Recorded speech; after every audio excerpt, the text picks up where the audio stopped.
The woman on the side of Highway 89 was dressed like she owned the desert itself.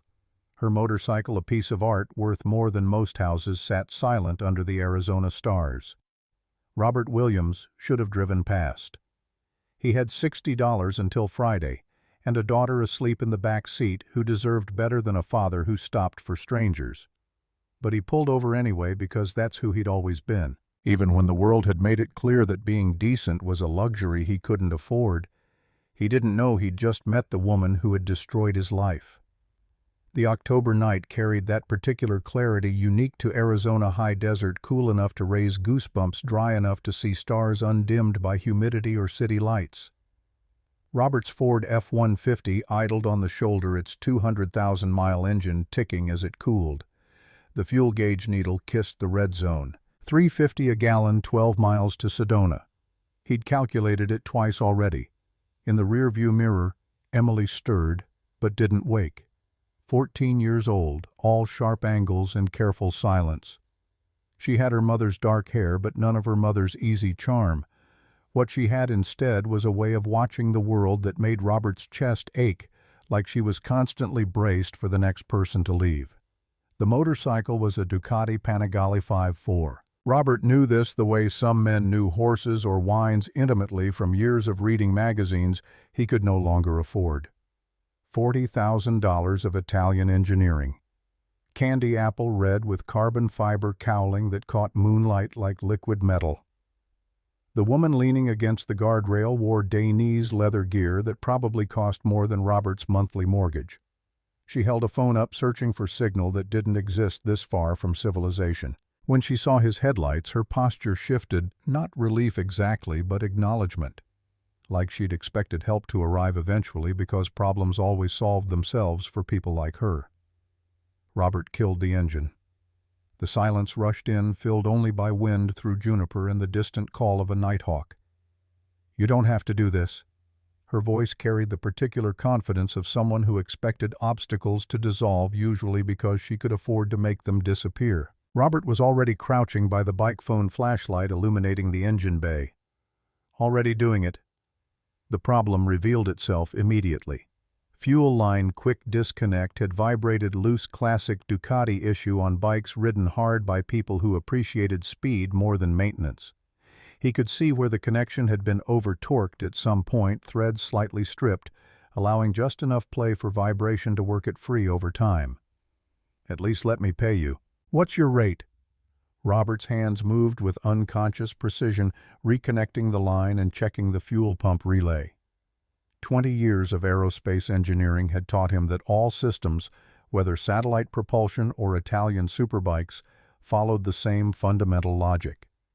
Everything fit together in specific ways for specific reasons. When something failed, the failure told a story.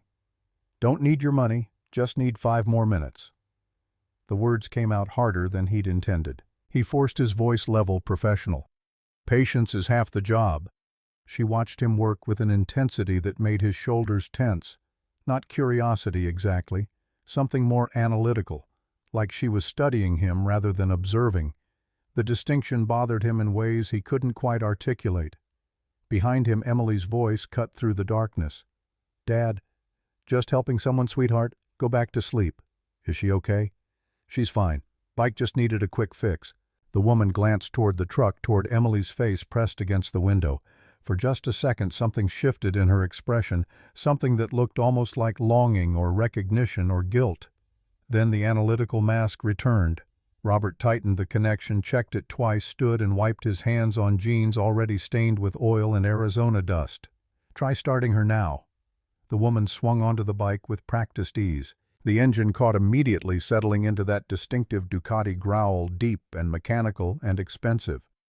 She sat there for a long moment, regarding him with an expression he couldn't quite read. "I'm Jennifer. Jennifer Davis." The name meant nothing to him.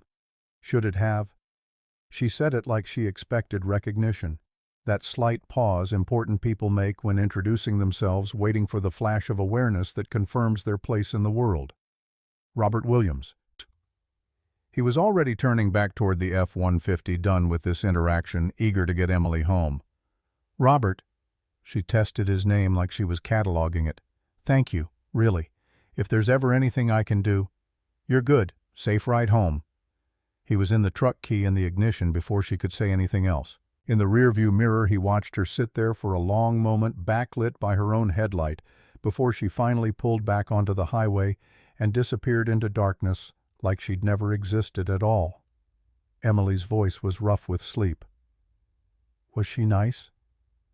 Robert thought about the question about the expensive leathers and the way the woman had looked at him not unkindly, but with a kind of analytical distance, like he was an interesting problem rather than a person.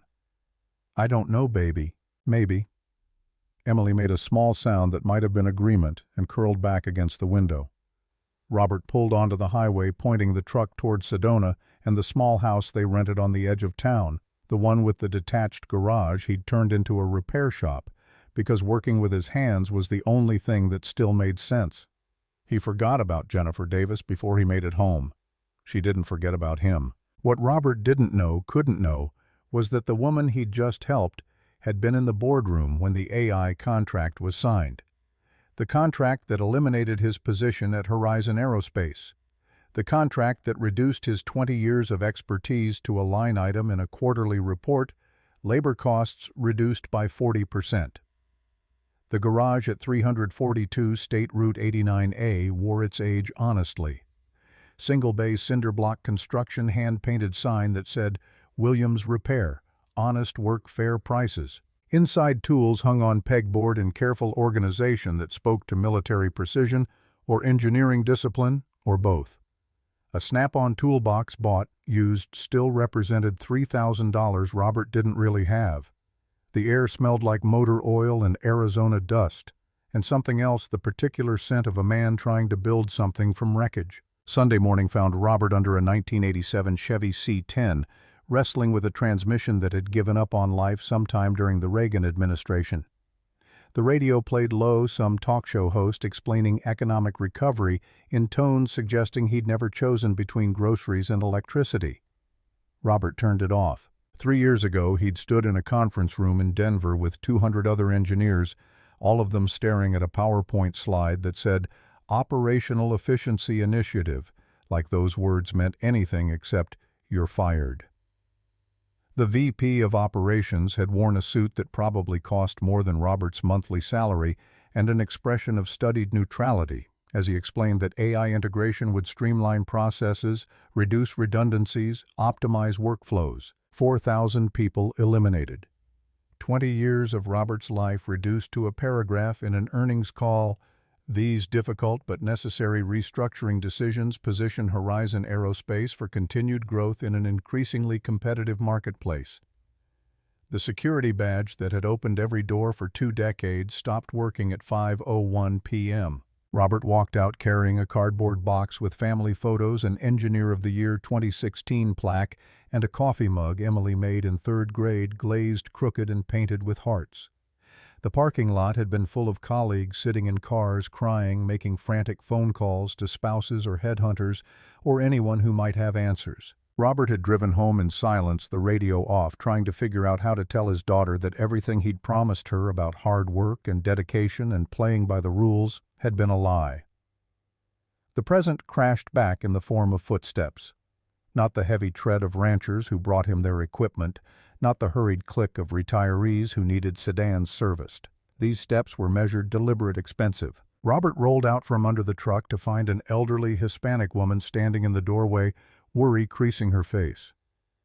Mr. Williams, I only have $80. Mrs. Martinez, 68-years-old widow, drove a 2005 Honda Civic with 230,000 miles and a clutch that slipped like butter on a hot skillet. Robert had seen her at the grocery store last week, calculating costs on her phone, putting items back when the total climbed too high. He checked the clutch. Replacement kit ran $180 in parts. Labor usually $300. Total should be $480. I can do it for $80, but you gotta promise me next time your car makes a funny noise you bring it here first, before it becomes expensive. Deal. Her eyes filled. God bless you, Mr. Williams. Robert was uncomfortable with praise, with gratitude, with the implicit acknowledgement that he was doing something good, when really he was just doing what made sleep possible. "Just bring me some of those tamales at Christmas. We're square." After she left, Robert stood in the empty garage doing math. $80 minus $180 in parts meant he'd just paid $100 for the privilege of helping someone who needed help. Emily needed new shoes before winter. The mortgage was due in 11 days. The F-150 needed brake pads, but Mrs. Martinez needed her car to get to cleaning jobs that paid $9 an hour. And Robert needed to be able to look at himself in the mirror. The school bus rumbled past at 3:45, dropping Emily at the corner, 0.8 of a mile from home. Robert watched her walk up the dusty shoulder backpack, heavy with borrowed library books. Brief history of time. The Martian physics texts meant for college students. She wore the same Sedona High hoodie as Friday as Wednesday as every day for the past month. She entered the garage like she always did, quiet and observant, taking in everything before speaking. "How was school, sweetheart?" "Fine." The one-word answer that meant something was wrong. "Just fine." A pause, the kind that meant Emily was calculating whether to share, whether the truth was worth the worry it would cause him. Finally, "Dad, Melissa asked why I wear the same hoodie every week." The words hit like a wrench to the sternum. Robert set down his tools carefully, precisely, giving himself time to control his expression. "What did you tell her?" "That I like this one. That it's comfortable." Emily's voice was steady, matter-of-fact, like she was reporting weather rather than humiliation. Robert knelt down to eye level. At 14, she was almost as tall as he was, all elbows and growth spurt and fierce intelligence she tried to hide because being smart made you a target. "Baby, I'm sorry. After the Martin job next week." "Dad, I don't care about clothes." She cut him off with the same tone she used for math problems, for debates, for any situation requiring logic over emotion. "I just wish things were easier. For you." 14 years old and worried about him. 14 years old and already understanding that the world had rules that didn't apply fairly. That hard work didn't guarantee security, that parents couldn't always protect children from understanding too much too soon. Dinner was Barilla pasta at $1.29 Prego sauce, at $2.49 day-old garlic bread from the Safeway discount rack at $1 even. $4.78 to feed 2 people. The refrigerator wore bills like battle scars, electricity past due and red water and sewer internet they couldn't really afford, but Emily needed for school, the catastrophic health insurance that cost $320 a month and covered almost nothing until they hit the $8,000 deductible. Robert's mental calculator ran constantly these days. This week's income, $320. Mrs. Martinez's 80 in oil change at 45, brake pads at 75, all paid in cash that went straight to the mortgage fund in the coffee can because banks charged fees for having no money. This week's minimum needs $400, the shortfall $80 and growing. He could sell his father's watch, a 1972 Timex, nothing valuable except memory, or the good socket set, the Craftsman one he'd saved for, but he needed tools to work, and cheaper tools meant more time per job, meant less money overall. Emily did homework at the kitchen table while Robert washed dishes, watching her bend over algebra equations and AP English essays and physics problems that would have challenged him at her age. She was brilliant, not parent bias. Brilliant, but genuinely measurably scholarships and MIT brilliant, if the world was fair, and if hard work mattered, and if test scores could overcome the reality of being poor. "You're smart as hell, Emily. You know that." She didn't look up from derivatives. "Doesn't feel like it helps much." "It will. College, scholarship. You're going to MIT, baby, or Stanford, somewhere that sees how brilliant you are." "Dad, we can't afford—" "We'll figure it out. You just keep those grades up." "Deal." A small smile. "Deal." At 11 p.m., Robert lay in bed staring at a ceiling water stain from last monsoon season's roof leak that he still needed to fix, thinking about 20 years at Horizon Aerospace. He'd designed propulsion systems for Atlas V satellites, the kind that helped scientists understand climate change, enabled global communications, tracked weather patterns that saved lives. He'd led a team of 12 engineers, trained junior staff fresh from MIT and Georgia Tech, felt pride in work that mattered beyond quarterly earnings. Salary $98,000 a year. Benefits: full health, dental, vision, 401k match pension that would have set up retirement at 65. Identity: someone who contributed, who built things, who mattered. Now he ran hands over his face and felt calluses that hadn't existed 3 years ago. Cuts that healed slower at 42, the particular exhaustion of a body worked harder than it was designed for. Now he was someone who couldn't buy his daughter shoes. But Emily would go to college. Emily would have better. If it killed him, and some days he thought it might, Emily would have the future he'd been promised and denied. Machines remember every mistake you make, he'd told Emily once while teaching her to change oil, and they make you pay for it later. People deserve better than that. People deserve second chances. 3 days after the highway, Jennifer Davis walked into Williams Repair wearing clothes that cost more than Robert's monthly income, but were clearly selected to look casual. Levi's still stiff from the store Patagonia shirt with tags recently removed. Nike sneakers so clean they'd obviously never touched actual dirt. Robert was under the Chevy when he heard footsteps that didn't belong, soft, expensive, deliberate. He rolled out on the creeper to find her standing in the middle of his workspace holding 2 Starbucks Grande Pike places like offerings. "Mr. Williams, I hope I'm not interrupting." He stood slowly wiping hands on a red shop rag that had been white in another lifetime. "Can I help you with something?" "I wanted to thank you properly for Saturday night." She held out 1 coffee. "And to be completely honest, I wanted to learn." Robert studied her manicured nails, trying to hide in casual clothes, skin too smooth for outdoor work posture that screamed expensive education and rooms that rearranged themselves around her presence. "Learn how things work, how to actually fix machinery." She met his eyes directly. No looking away, no discomfort with the directness. "I realized standing on that highway that I know almost nothing about engines, about how any of this actually functions. You diagnosed my problem in 30 seconds and fixed it in 12 minutes.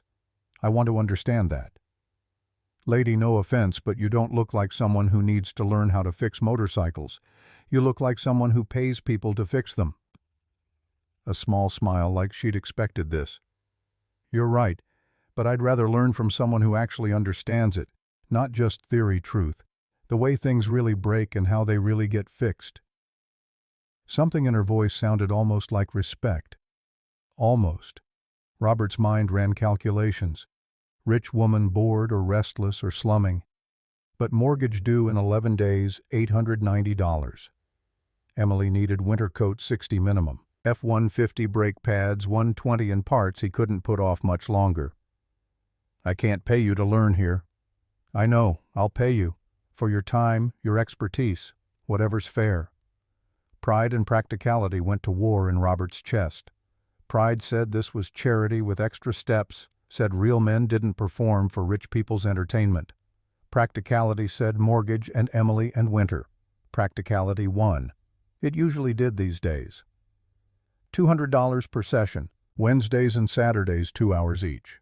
Robert crossed his arms, making the boundary clear. "And we do real work, not introduction to engines kindergarten stuff. You want to learn, you're changing oil, replacing brake pads, diagnosing electrical problems. You'll get dirty, you'll screw up, and I won't go easy on you because you're paying. I wouldn't want you to. One more thing, you don't waste my time. You show up on time, you focus, you do the work. This isn't a hobby for you to drop when it gets boring." "Clear?" "Crystal clear." They shook hands. Her grip was firm, trying to prove something. His grip was calloused with nothing left to prove.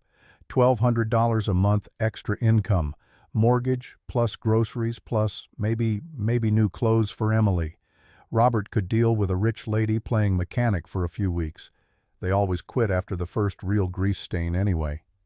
Jennifer left. Robert watched her drive away in a rental Nissan Altima, deliberately not the Tesla she probably owned, deliberately trying to blend. He muttered, "She'll quit after the first oil change," to the empty garage. But he was already calculating mortgage $890, groceries $200 if they were careful, Emily's winter coat, maybe even put some back for college, start that fund he'd been meaning to start for 3 years. What Robert didn't see was Jennifer in the Altima phone open to voice memo app recording, Initial contact successful. Subject Robert Williams. 42, former aerospace engineer, current independent mechanic. Displays textbook, working-class dignity, refuses tips, sets firm boundaries, shows pride in craft. Living conditions appear financially stressed based on vehicle condition and deferred maintenance visible on property. Will begin observation sessions Saturday. Recommend documenting conversational patterns, value statements, authentic working-class perspective for Senate testimony preparation. She saved it. Research, subject 001, RW, initial contact. A small voice in her head whispered that this was wrong, that using someone's trust as research material crossed ethical lines she'd spent her career pretending didn't exist. She suppressed the voice the way she'd suppressed thousands like it, with logic, with justification, with the reminder that understanding worker displacement required primary source observation. The greater good, she told herself. I'm doing this for the greater good. Saturday arrived with Jennifer at the garage door at 8:45 a.m., 15 minutes early, wearing work clothes that looked like a costume designer's idea of mechanic casual. Robert assessed jeans washed once, but still too stiff. Carhartt shirt from REI with tags removed, but fabric unworn. Red Wing boots so new the leather hadn't creased hair in a ponytail, held by a band that probably cost more than his breakfast. She looked like a catalog model for women who work with hands but never actually do. But she'd shown up early. That counted for something. Before we touch tools, you need to understand theory. Robert led her to a workbench where a disassembled Chevy small block V8 sat like a patient on an operating table. A combustion engine is just controlled explosions. 4 strokes, intake, compression, combustion, exhaust.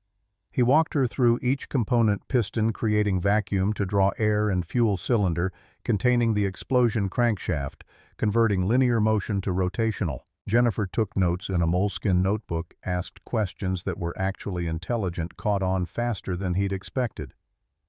So the spark plug ignites at the precise moment the piston reaches top dead center. Exactly. Timing is everything. Off by a few degrees, engine runs rough, loses power, maybe destroys itself. Like in business, one bad decision at the wrong time can...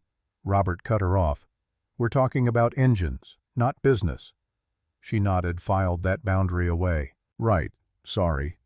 He held up a combination wrench. This is a 1/2 inch. You'll use it 90% of the time. Righty-tighty, lefty-loosey. Simple. Jennifer tried to loosen a bolt on a valve cover, turned it the wrong way. The bolt tightened instead of loosening. Other way. Righty-tighty, lefty-loosey. I know. It's just muscle memory. You don't have muscle memory yet. That's what we're building.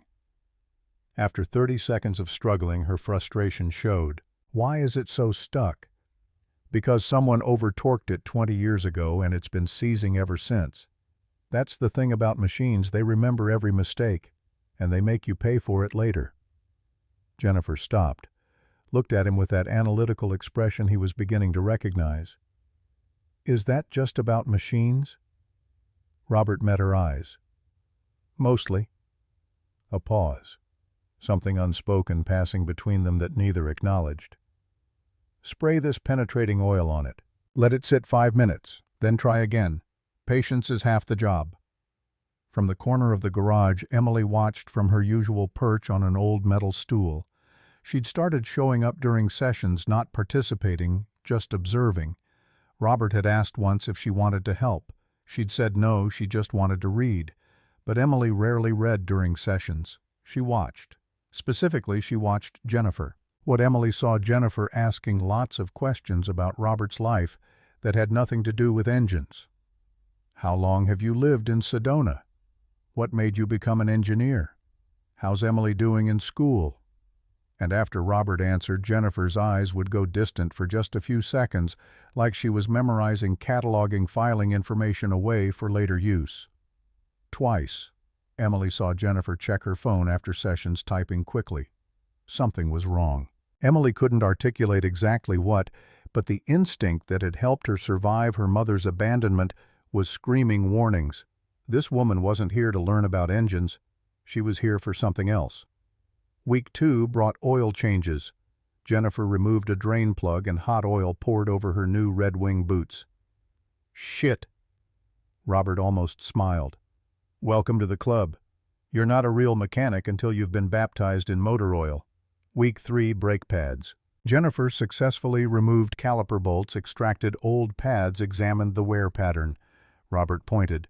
See how these are worn, outside pad more than inside. What's that tell you? Uneven wear, caliper slide pins need lubrication. Robert was impressed despite himself. Exactly right. Her hands were changing. The manicure was gone, replaced by oil under nails that wouldn't scrub out small cuts and scrapes, calluses forming at the base of her fingers. She was actually doing the work, actually learning, showing up week after week without complaint. It was almost enough to make Robert forget she was paying him, almost enough to feel like teaching instead of performing. Session 10 brought deeper conversation.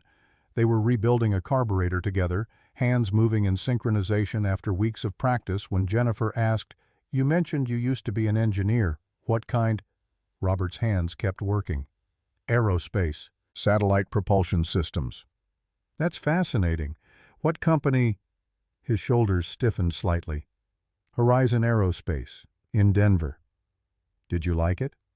Long pause. Tools clicking against metal. Finally, loved it. "Best job I ever had." "What made you leave?" Jaw tight now. "Didn't leave, got eliminated.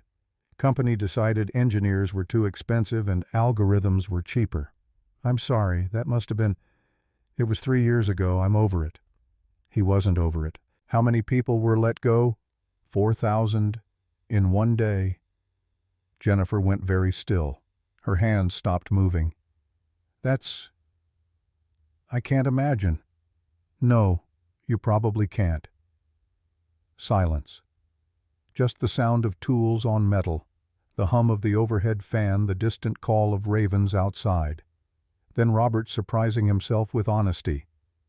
"You know what the worst part was?" Not the layoff itself. It was walking out past security like I'd done something wrong. Like 20 years of dedication meant nothing. Like I was disposable. Jennifer's hands trembled slightly. Robert didn't notice. "Do you think they were wrong, that AI can't do what you did?" Robert considered the question with engineer's precision. "No, AI probably can do some of what we did, maybe most of it. But there's things it can't do. Can't feel when something's about to fail. Can't improvise when the problem doesn't match the manual. Can't teach a scared kid fresh out of college that mistakes are how you learn, not how you get fired." He looked at her directly. "Can't give a damn about the work beyond the efficiency metrics." Jennifer looked away. "Those are important things. Didn't matter to the spreadsheet." That night Emily couldn't sleep. At 11:30 p.m., while Robert snored in the next room, she opened her laptop, a 2018 Dell that took 3 minutes to boot, slow enough that she'd learned to be patient with technology the way her father was patient with engines. Google search, Jennifer Davis, too common. 250 million results. Refined search, Jennifer Davis CEO. First result, Jennifer Davis named to Fortune 500 CEOs under 40.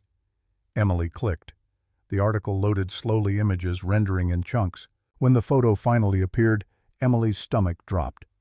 Jennifer Davis in an Armani suit, confident smile, San Francisco skyline behind her. Caption: Jennifer Davis, 36, CEO of Crosstech Industries, has transformed the AI automation landscape. Emily read with increasing horror. Company valuation, $6 billion. Specializes in AI systems for manufacturing and aerospace sectors. Major clients include Boeing, Lockheed Martin, Raytheon, and Horizon Aerospace. The last 2 words hit like a fist. New search, Crosstech Horizon Aerospace, press release from June 2021. Horizon Aerospace partners with Crosstech for AI-driven efficiency. Photo of Jennifer Davis shaking hands with Horizon's CEO.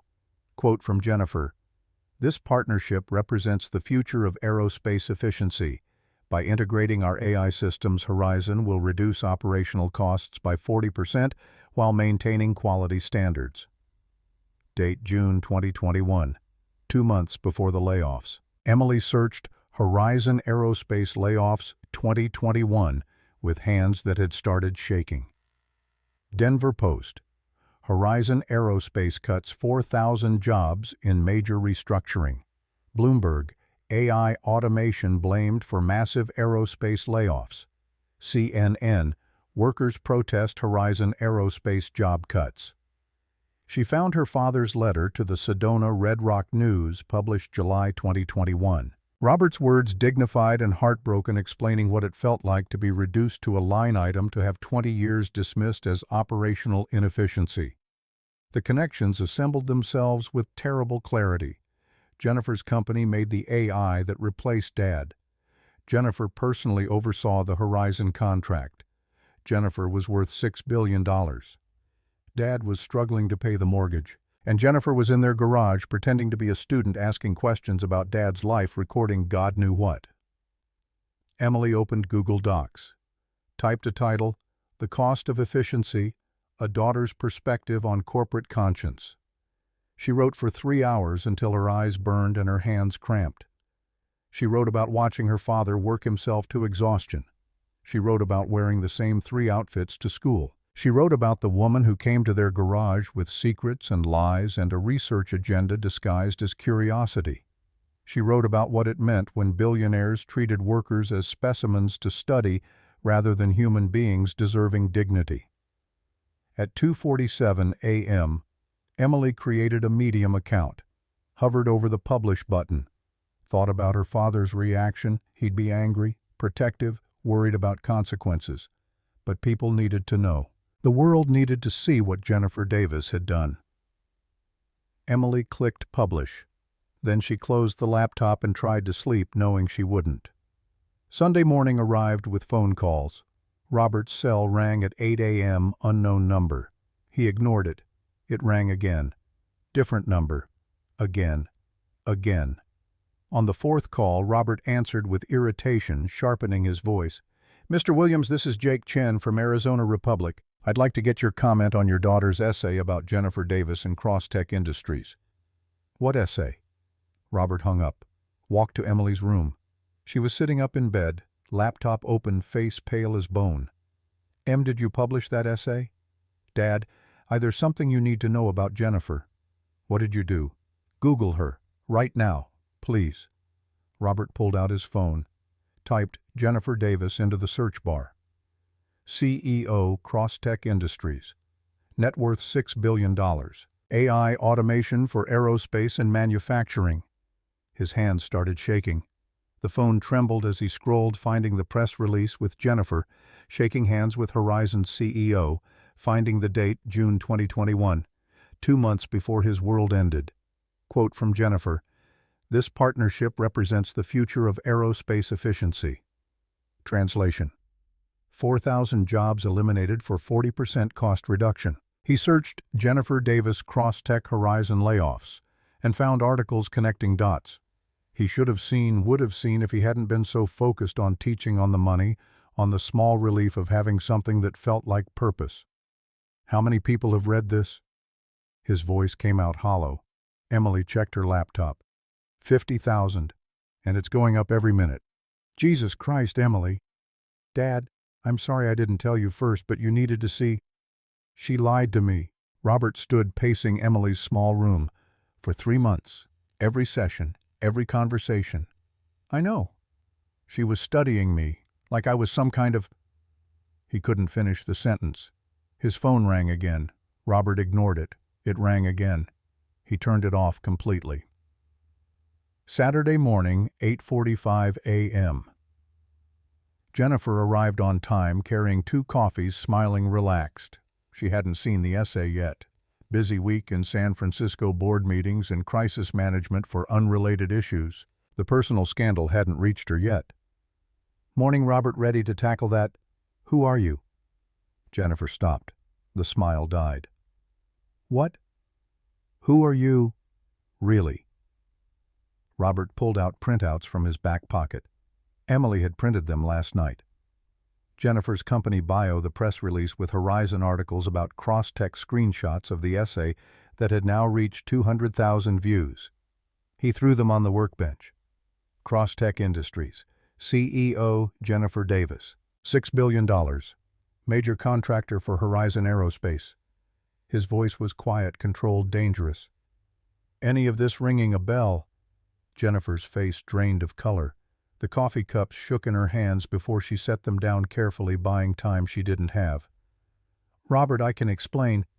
Can you? Because I've been trying to figure out what explanation could possibly make this okay. It's not what you think. Tell me what it is then. The volume rose. Tell me what it is. First time he'd raised his voice, Jennifer flinched. I came here to understand what we'd done, what I'd done. Understand or study. Robert stepped closer, not threatening, but intense. I was a case study. Both. I was supposed to testify before Senate about automation and workforce displacement. My PR team said I needed to sound human, to understand the impact. Robert felt sick.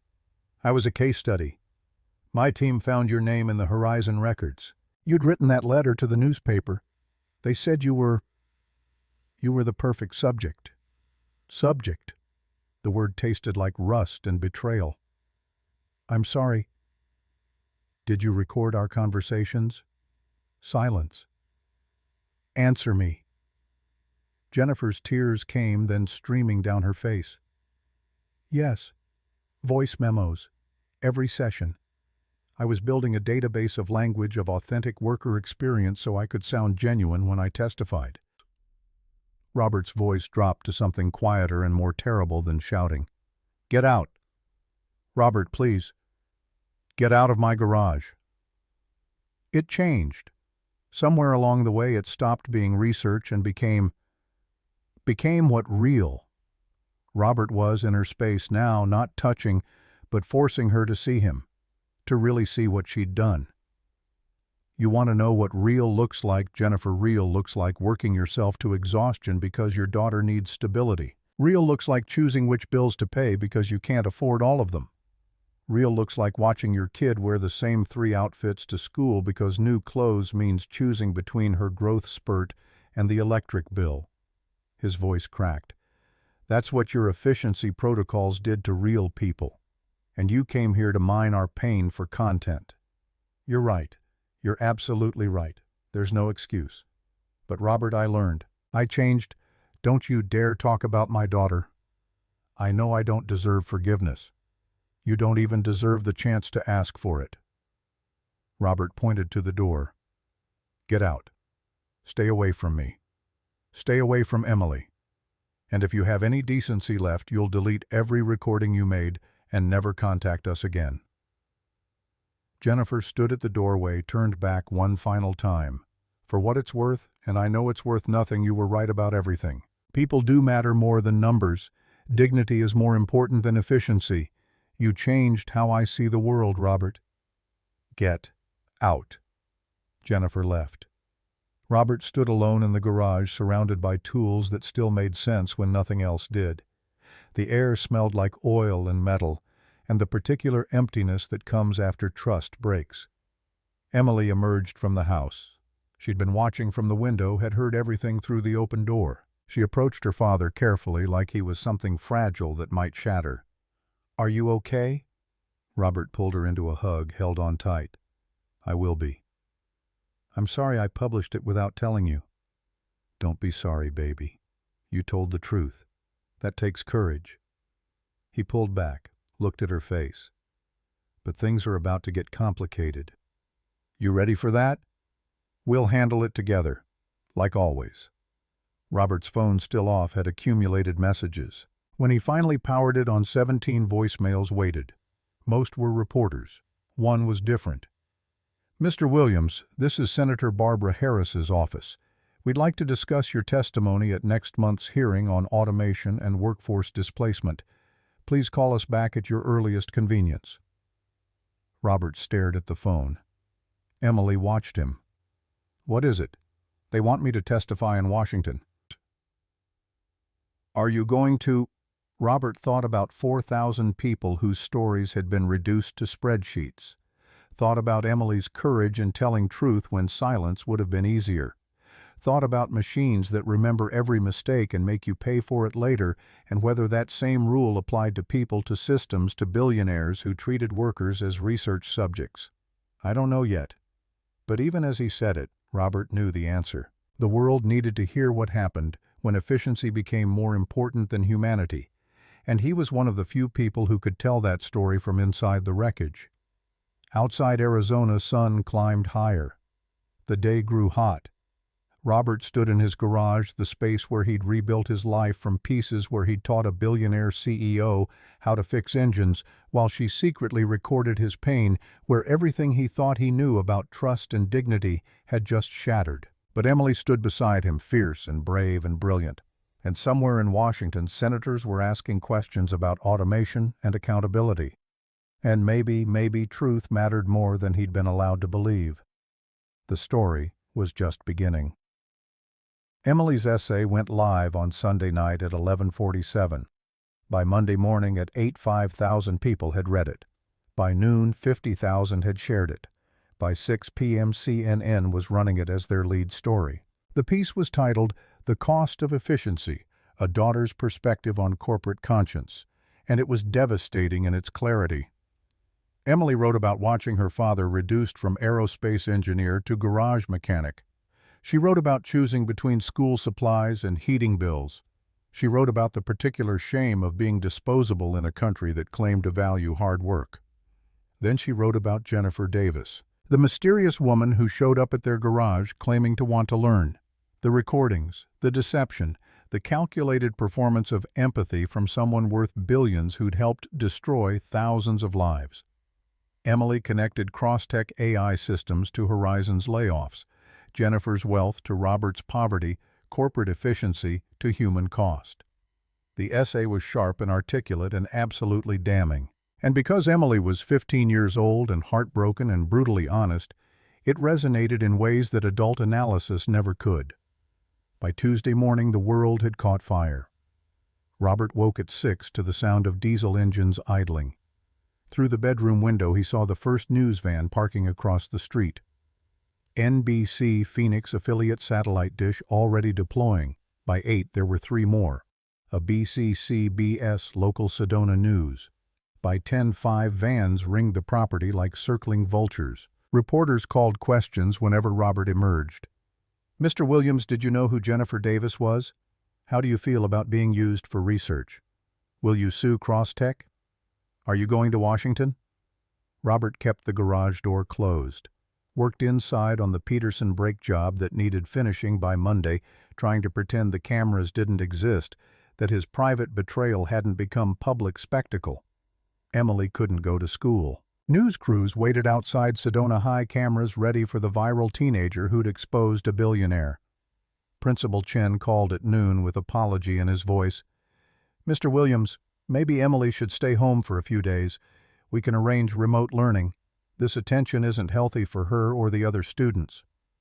So Emily was trapped inside, watching through curtains as her words reshaped the world in ways she hadn't anticipated. She'd wanted people to know the truth. She hadn't wanted this, the siege, the spectacle, the way truth became commodity once it left your control. Tuesday evening brought revelation. Someone no one ever confirmed who leaked Jennifer's voice memo recordings to the Washington Post. The paper ran them with a headline that made Robert's chest tighten. "Exclusive, we obtained the recordings. Billionaire CEO's secret voice memos reveal calculated study of displaced worker." The audio clips were worse than Robert imagined. Jennifer's voice, analytical and detached, narrating observations after each session, like a scientist documenting lab results. Subject displays remarkable patience despite economic stress, uses mechanical metaphors to explain life philosophy, machines remember every mistake, suggesting deep-seated belief in consequences and accountability, shows no awareness of my identity or company's role in his displacement. Another clip after session 7. Subject revealed details about layoff experience today. Quote, "Walking out past security like I was a criminal." emotional language perfect for testimony.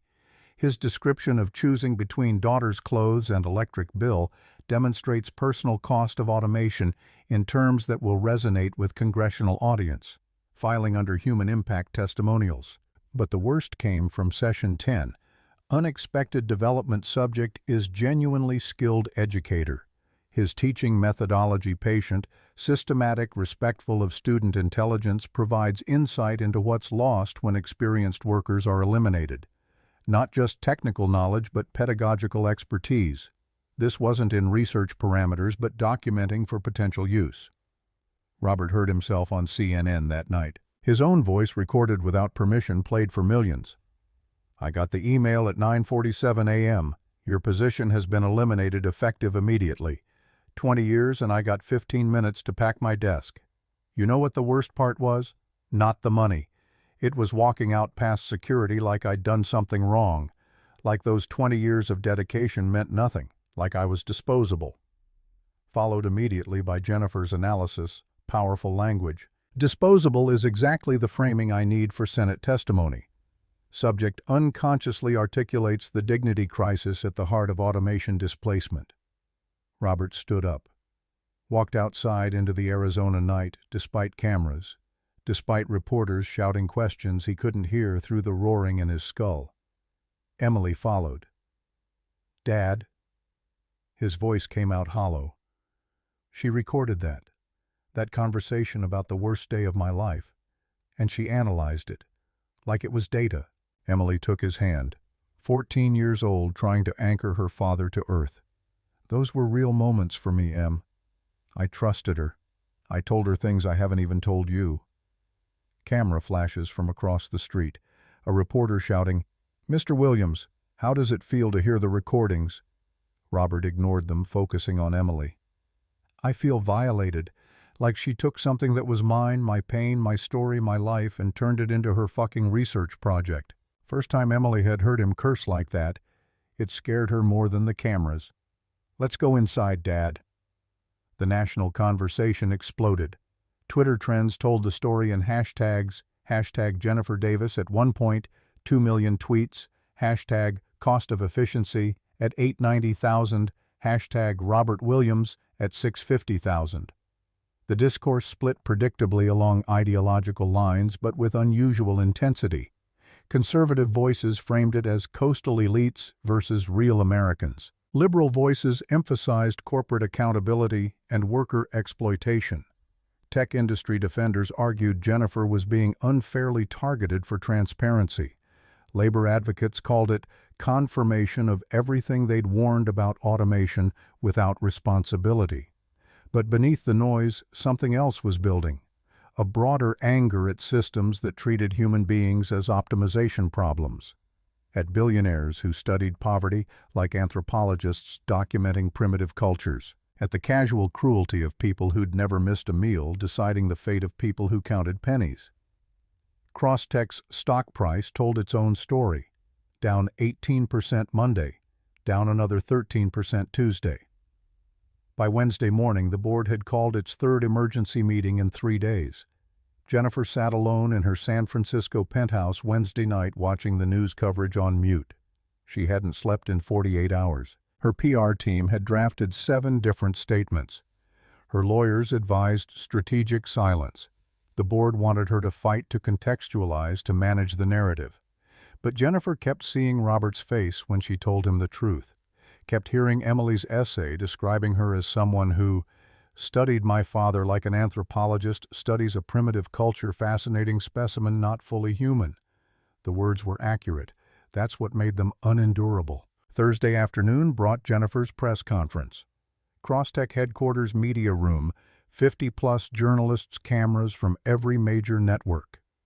Jennifer walked to the podium alone, no PR flanking her, no handlers, whispering talking points. Just a woman who looked like she hadn't slept in days, wearing a black pantsuit and exhaustion.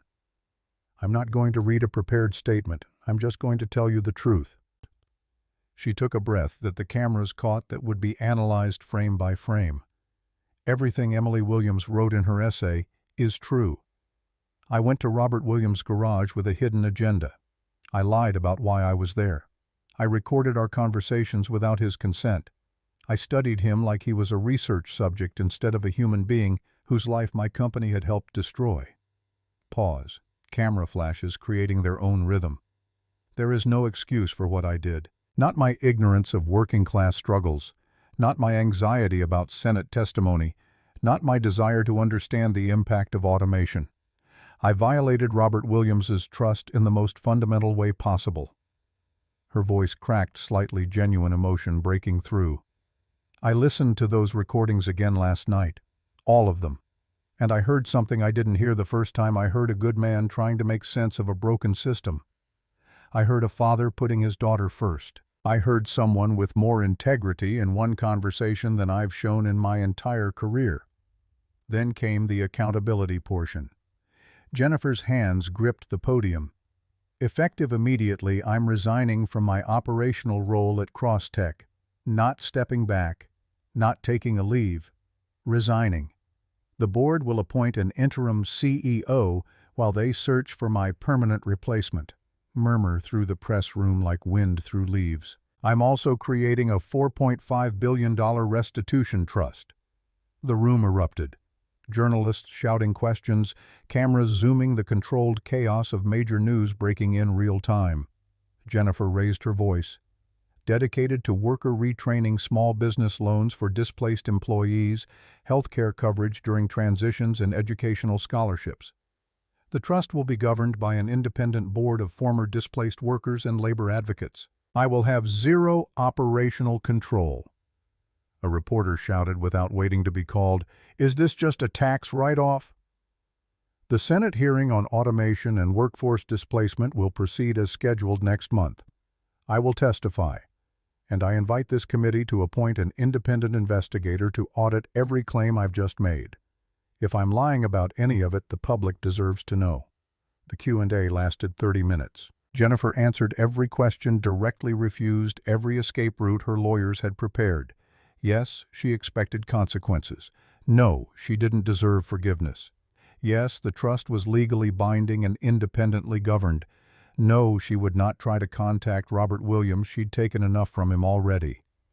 Robert watched on the old TV mounted in his garage corner, supposed to be working, but unable to focus on anything except Jennifer's face on screen. She looked broken in ways that seemed real, but how could he tell any more? How did anyone separate genuine transformation from sophisticated performance? When it ended, Robert's phone rang. Unknown number, but this time he answered. "Mr. Williams, this is Susan Miller. I represent a coalition of displaced Horizon workers considering legal action against Crosstech and Jennifer Davis. We'd like to discuss your potential involvement." "I need to think about it." He hung up. The phone rang again immediately. "Mr. Williams, Senator Barbara Harris's office calling. The senator would like to personally extend an invitation for you to testify at next month's hearing on automation and workforce displacement." This time, Robert didn't dismiss it outright. "I'll call you back." That evening, Robert and Emily sat at the kitchen table with takeout pizza they couldn't really afford, but needed anyway. Some gesture toward normalcy in days that had become surreal. "They want me to go to Washington." Emily set down her slice. "Are you going to?" "I don't know. Part of me wants to tell the whole world what she did. Make sure everyone knows." "And the other part?" "The other part is tired, Em. Tired of being angry. Tired of being a symbol. I just want to fix cars and raise my daughter and not have cameras outside my house." "But they already made you a symbol. The essay did that." Emily's voice went small. "I did that." Robert reached across the table, took her hand. "Hey, no, you told the truth. That's different." "Is it? I made this public. I put us in this position. You stood up for what's right. For me. For all those other workers." Robert squeezed her hand. "That took guts, baby. Real courage. Don't you dare apologize for having a backbone." They sat in silence for a moment. Then Emily spoke quietly. "The world will always have opinions about us, Dad. The question is whether we let them write our story or whether we write it ourselves. I wrote ours. Now you need to decide if you're brave enough to stand behind it." Robert looked at his daughter, 15 years old and wiser than he'd been at 40, and felt something shift. Emily was right. The story was public now, whether he liked it or not. The only choice left was whether to let others narrate it or claim his own voice. Friday morning, Robert called Senator Harris's office back. "I'll testify, but on one condition." The aide's voice was professionally neutral. "What's that?" "I tell the whole truth. Not just the parts that make good TV, not just the stuff that makes Jennifer look bad. Everything. The good, the bad, the complicated." A pause. Then, "Senator Harris wouldn't want it any other way. And Emily comes with me. She started this. She should see where it goes. We'll arrange everything." Meanwhile, in a corner office in Palo Alto, California, Kenneth Anderson read the news coverage with growing alarm. CEO of TechCore Industries. Jennifer's biggest competitor, net worth $4 billion, reputation for ruthlessness that made even Silicon Valley uncomfortable. His VP of strategy sat across the desk, waiting. "Jennifer Davis just created an existential threat to our entire industry." The VP shifted. "The trust? It's just PR?" "No," Kenneth cut him off. "If her worker-led model succeeds, every tech CEO will face pressure to do the same. Shareholders will demand it. Legislators will mandate it. We can't let that happen." "What do you suggest?" Kenneth pulled out a legal pad, started making notes. "Three-pronged strategy. First, we commission an independent investigation. Our investigation-friendly outlet, anonymous sources questioning the trust's legitimacy. Make it look like expensive virtue signaling. Second, lobby against any worker protection legislation. $2 million to the industry. PAC, hire 3 lobbying firms, target senators on the committee. Message worker-led models can't scale, will destroy American competitiveness. And third," Kenneth's smile was cold, "we approach Robert Williams directly, offer him enough money to publicly question Jennifer's commitment, make it look like he doubts the trust, undermine before it even starts." The VP hesitated. "What if Williams doesn't take the bait? Everyone has a price. Single father struggling financially, I'll find his number." 2 weeks before the Senate hearing, Robert received a message through Susan Miller, the lawyer who'd called about the class action. "Robert, I know you have no reason to listen to me, and I'm not asking for forgiveness. But before you testify, there are some things happening with the trust that you should know about. Things that might change how you think about what's possible. I'll be at Desert Moon Cafe tomorrow at 7 a.m. I understand if you don't come, but I hope you will. Jennifer." Emily's reaction was immediate. "It's a trap." "Maybe. You're going anyway." Robert looked at his daughter. "I need to know what she's going to say. Before I testify, I need to understand what she thinks she's building." "Be careful, Dad." "Always am. Desert Moon Cafe at 6:50 a.m. Robert arrived early, claimed a corner table with his back to the wall. Old habit from better days when he'd run project meetings, always positioning himself to see the whole room. He ordered black coffee and waited. Jennifer arrived exactly at 7, punctual as always. But everything else had changed. She drove a used Honda Accord instead of the rental Nissan or whatever Tesla she probably owned. Wore jeans and a plain sweater that looked slept in. Hair pulled back in a ponytail with no artful arrangement. No makeup. She looked smaller, somehow diminished in ways that went beyond physical presence.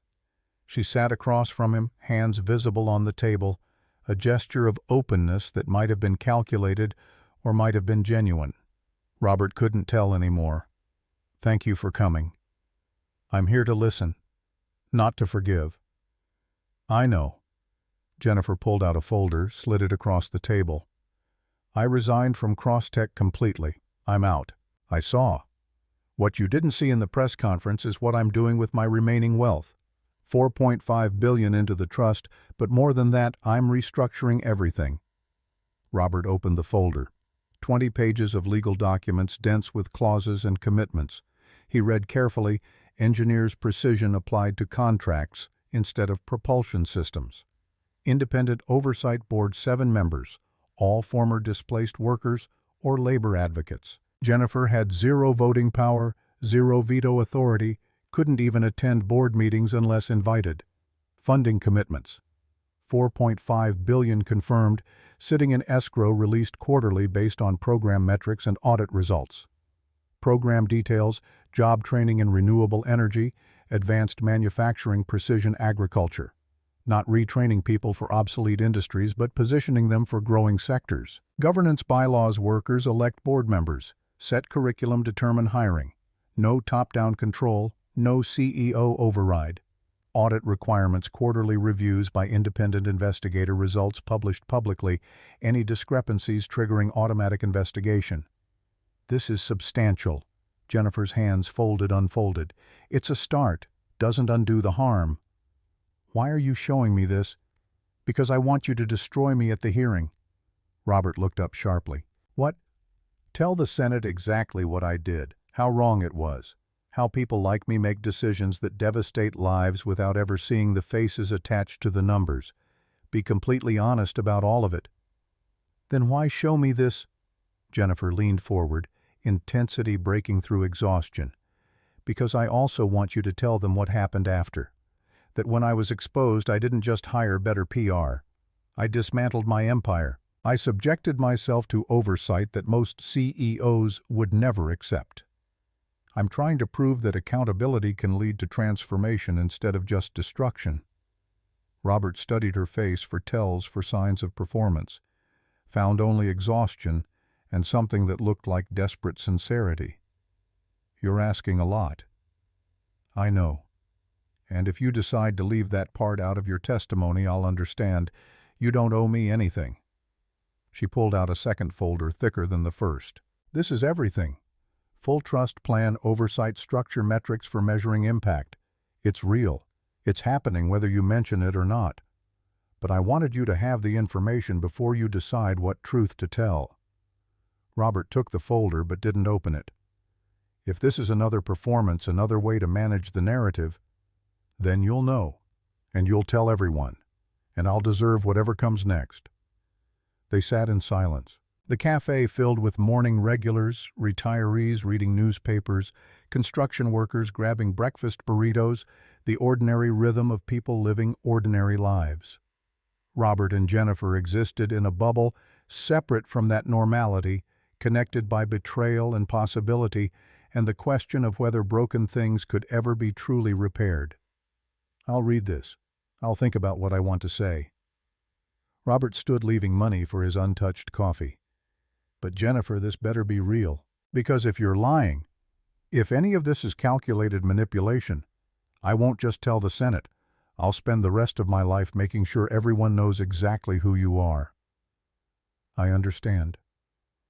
Robert left her sitting alone at the table, drove home through Arizona, morning light that made everything sharp-edged and unforgiving. Emily was waiting. How'd it go? I don't know yet. He handed her the folders. Read these. Tell me what you think. Emily spent the day reading legal documents with the same focus she brought to physics textbooks. At dinner, she looked up with an expression Robert couldn't quite parse. This is real, Dad. The oversight structure, the funding commitments, the governance bylaws.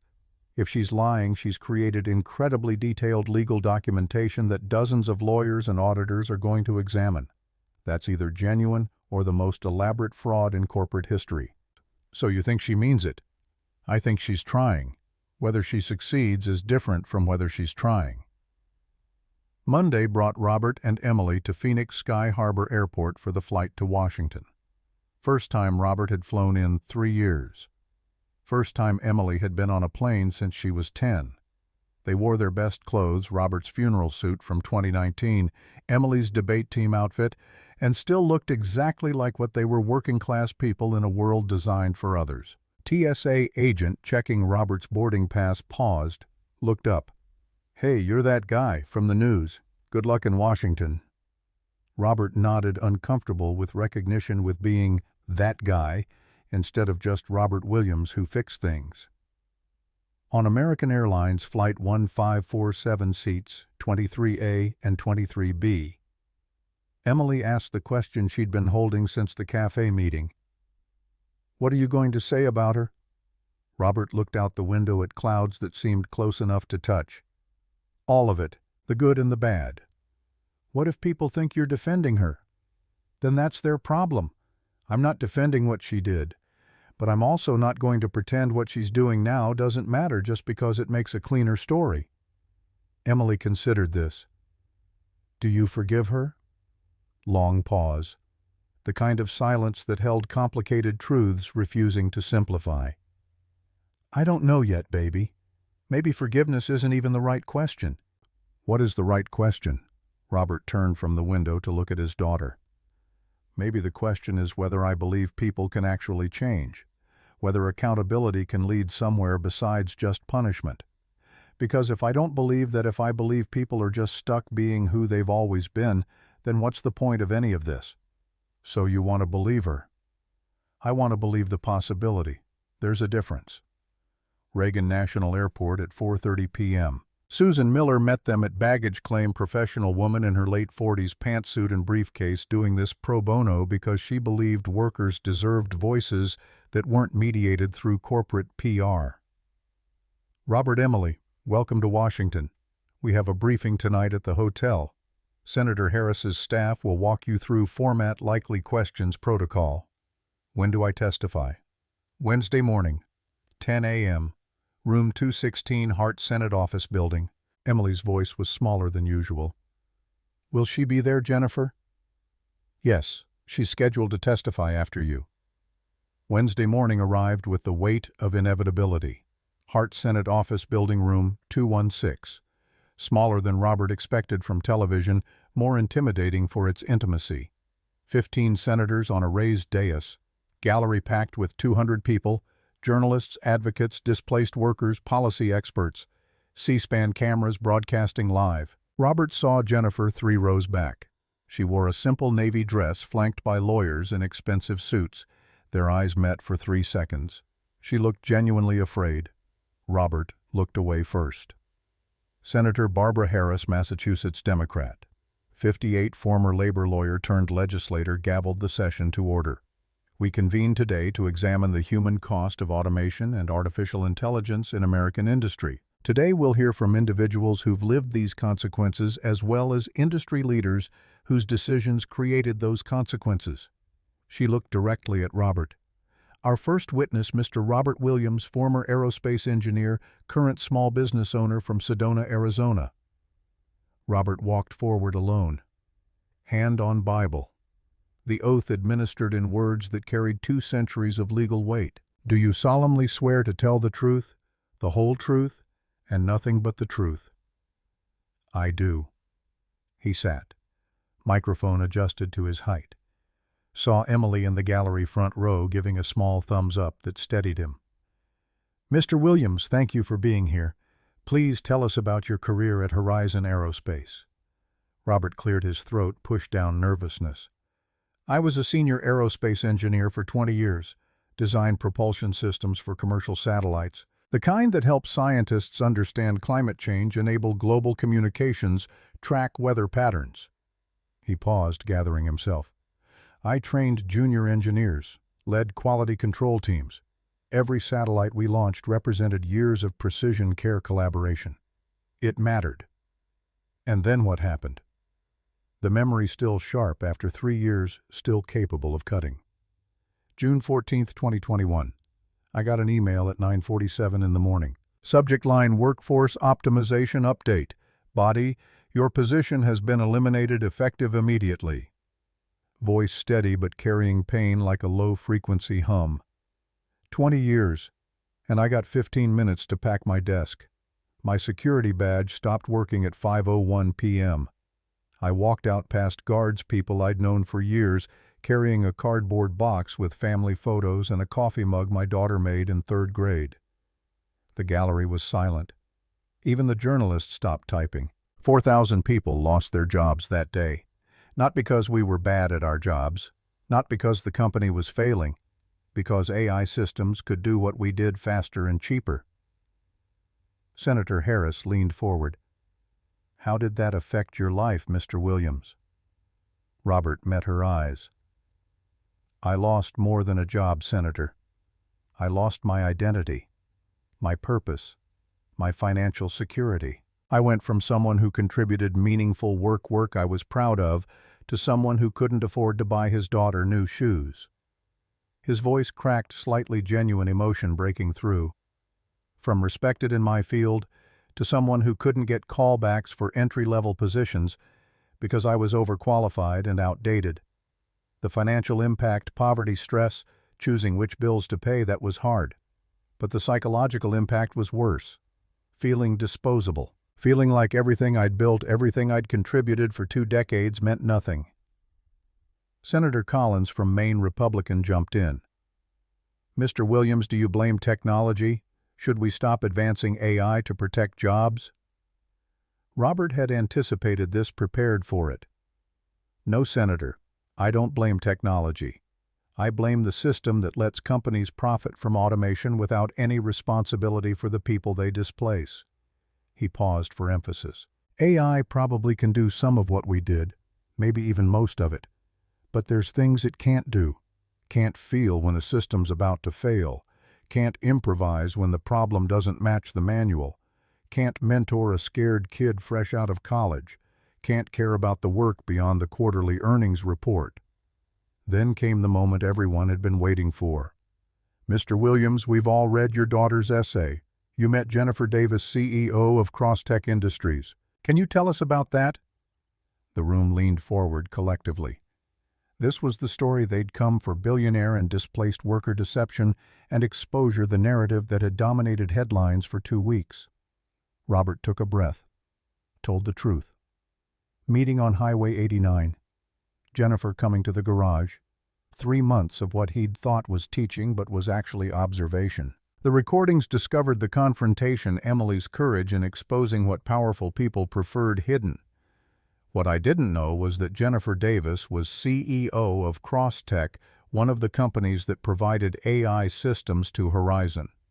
What I didn't know was that she was recording our conversations. What I didn't know was that I was a case study to her, not a person. His voice hardened with controlled anger. "She came to my garage claiming she wanted to learn about engines. What she really wanted was to study how displaced workers talk, think, feel, so she could sound authentic when testifying here. Everything I shared with her, my struggles, my fears, my love for my daughter, she recorded it and analyzed it like I was some kind of anthropological specimen." Gallery murmurs. Camera zooming on Jennifer, catching tears streaming silently down her face. "How did you feel when you learned the truth?" Robert looked directly at Jennifer across the room. "Betrayed. Used. Foolish for trusting someone who saw me as data rather than a human being. It was a violation that went deeper than words can express." Long pause. The silence itself communicating weight. Then Senator Harris asked the question that would define everything that followed. "Mr. Davis has since apologized and announced significant changes to her company. Does that change how you view her actions?" This was the moment. Every camera on Robert, Jennifer holding her breath, Emily watching from the gallery. The entire national conversation pivoting on what he said next. Robert took a slow breath. Her initial actions were inexcusable. He let that land, let the condemnation fill the room. Recording someone without consent, lying about your identity to gain trust, using someone's pain as research material. Those are clear violations of basic human decency. No apology erases that. No amount of money fixes that fundamental breach of trust. Jennifer closed her eyes, accepting the judgment. But then Robert continued, "But what happened after she was exposed matters too." The room shifted. Senator Harris's eyebrows raised. When Jennifer Davis was caught, she had options. She could have hired crisis managers, waited for the scandal to blow over, gone back to business as usual once the outrage cycle moved on. Instead, she resigned from her company. Not stepped back, resigned. She created a $4.5 billion trust for displaced workers. Real programs with real funding, not corporate PR gestures. Robert pulled documents from his jacket, held them up. Job training, educational scholarships, small business loans, healthcare coverage during transitions, governed by an independent board of displaced workers and labor advocates. She has zero control over how the money gets spent. Senator Collins, skeptical. Mr. Williams, are you saying you forgive her? No, Senator. I'm saying I believe actions matter more than words. And her actions since the exposure have been substantive. Are they enough? I don't know. Maybe nothing could ever be enough. But they're real. They're verifiable. And they represent the kind of accountability we rarely see from people in power. Robert leaned into the microphone, voice strengthening. Here's what I think matters, Senators. Jennifer Davis did something terrible. She got caught. And instead of just managing the fallout, she's trying to transform the system that enabled her behavior. That doesn't make us friends, doesn't erase the harm, but it does suggest that maybe exposure and accountability can lead to genuine change instead of just punishment. The room erupted. Whispers, camera clicks, reporters typing frantically. Senator Harris gavelled for order. Robert wasn't finished. With respect, Senators, I'm tired of being measured. I'm tired of performing the role of victim. What I want is change, real change. If someone with Jennifer Davis's resources and influence is willing to put her money where her guilt is, then I'm willing to see where that leads before I decide whether she's irredeemable. Senator Martinez from California took her turn. Mr. Williams, what would genuine transformation look like? What should companies do when they deploy automation? This was what Robert had come to say. The reason for enduring cameras and scrutiny and having his pain dissected on national television. Full transparency in automation decisions. No more surprise layoffs. Workers deserve advance notice retraining options. Transition support. Worker retraining funded by the companies doing the automating, not taxpayers, not empty promises. Real oversight to ensure AI doesn't just concentrate wealth in fewer hands. He counted points on calloused fingers. And people like Jennifer Davis actually admitting in binding commitments, not press releases, that they got rich by externalizing costs onto workers and communities. Senator Thompson from Alabama, Republican, challenged, isn't that just socialism requiring companies to pay for worker retraining? Robert met his eyes directly. No, sir. It's capitalism with consequences. If a company profits from automation, they should bear the cost of displacement. That's not socialism. That's responsible business practice. We're not asking for handouts. We're asking for dignity. We're asking that when companies get rich by making us obsolete, they at least help us become something else. That's not too much to ask. Small applause from the gallery. Harris gavelled it down, but not before the cameras caught it, before the moment became clip that would run on every evening news broadcast. Thank you, Mr. Williams. Your testimony has been illuminating. Robert stood on legs that shook slightly from adrenaline, walked back to the gallery. Emily hugged him tight. You were amazing, Dad. Whispered so cameras wouldn't catch it. I just told the truth, baby. Whispered back. After a 15-minute recess, Jennifer was called. Our next witness, Miss Jennifer Davis, former CEO of Crosstech Industries. Jennifer walked forward alone. No lawyers, no handlers. Hand on Bible oath administered. Sat at the witness table and looked at Robert one last time. He nodded slightly. Not forgiveness, just acknowledgement of shared humanity in an inhuman moment. Miss Davis, you just heard Mr. Williams' testimony. Would you like to respond? Jennifer looked directly at Robert. Mr. Williams just gave me the most generous interpretation possible of my actions. I don't deserve that generosity. She turned to the senators. What I did was calculated, manipulative, and morally bankrupt.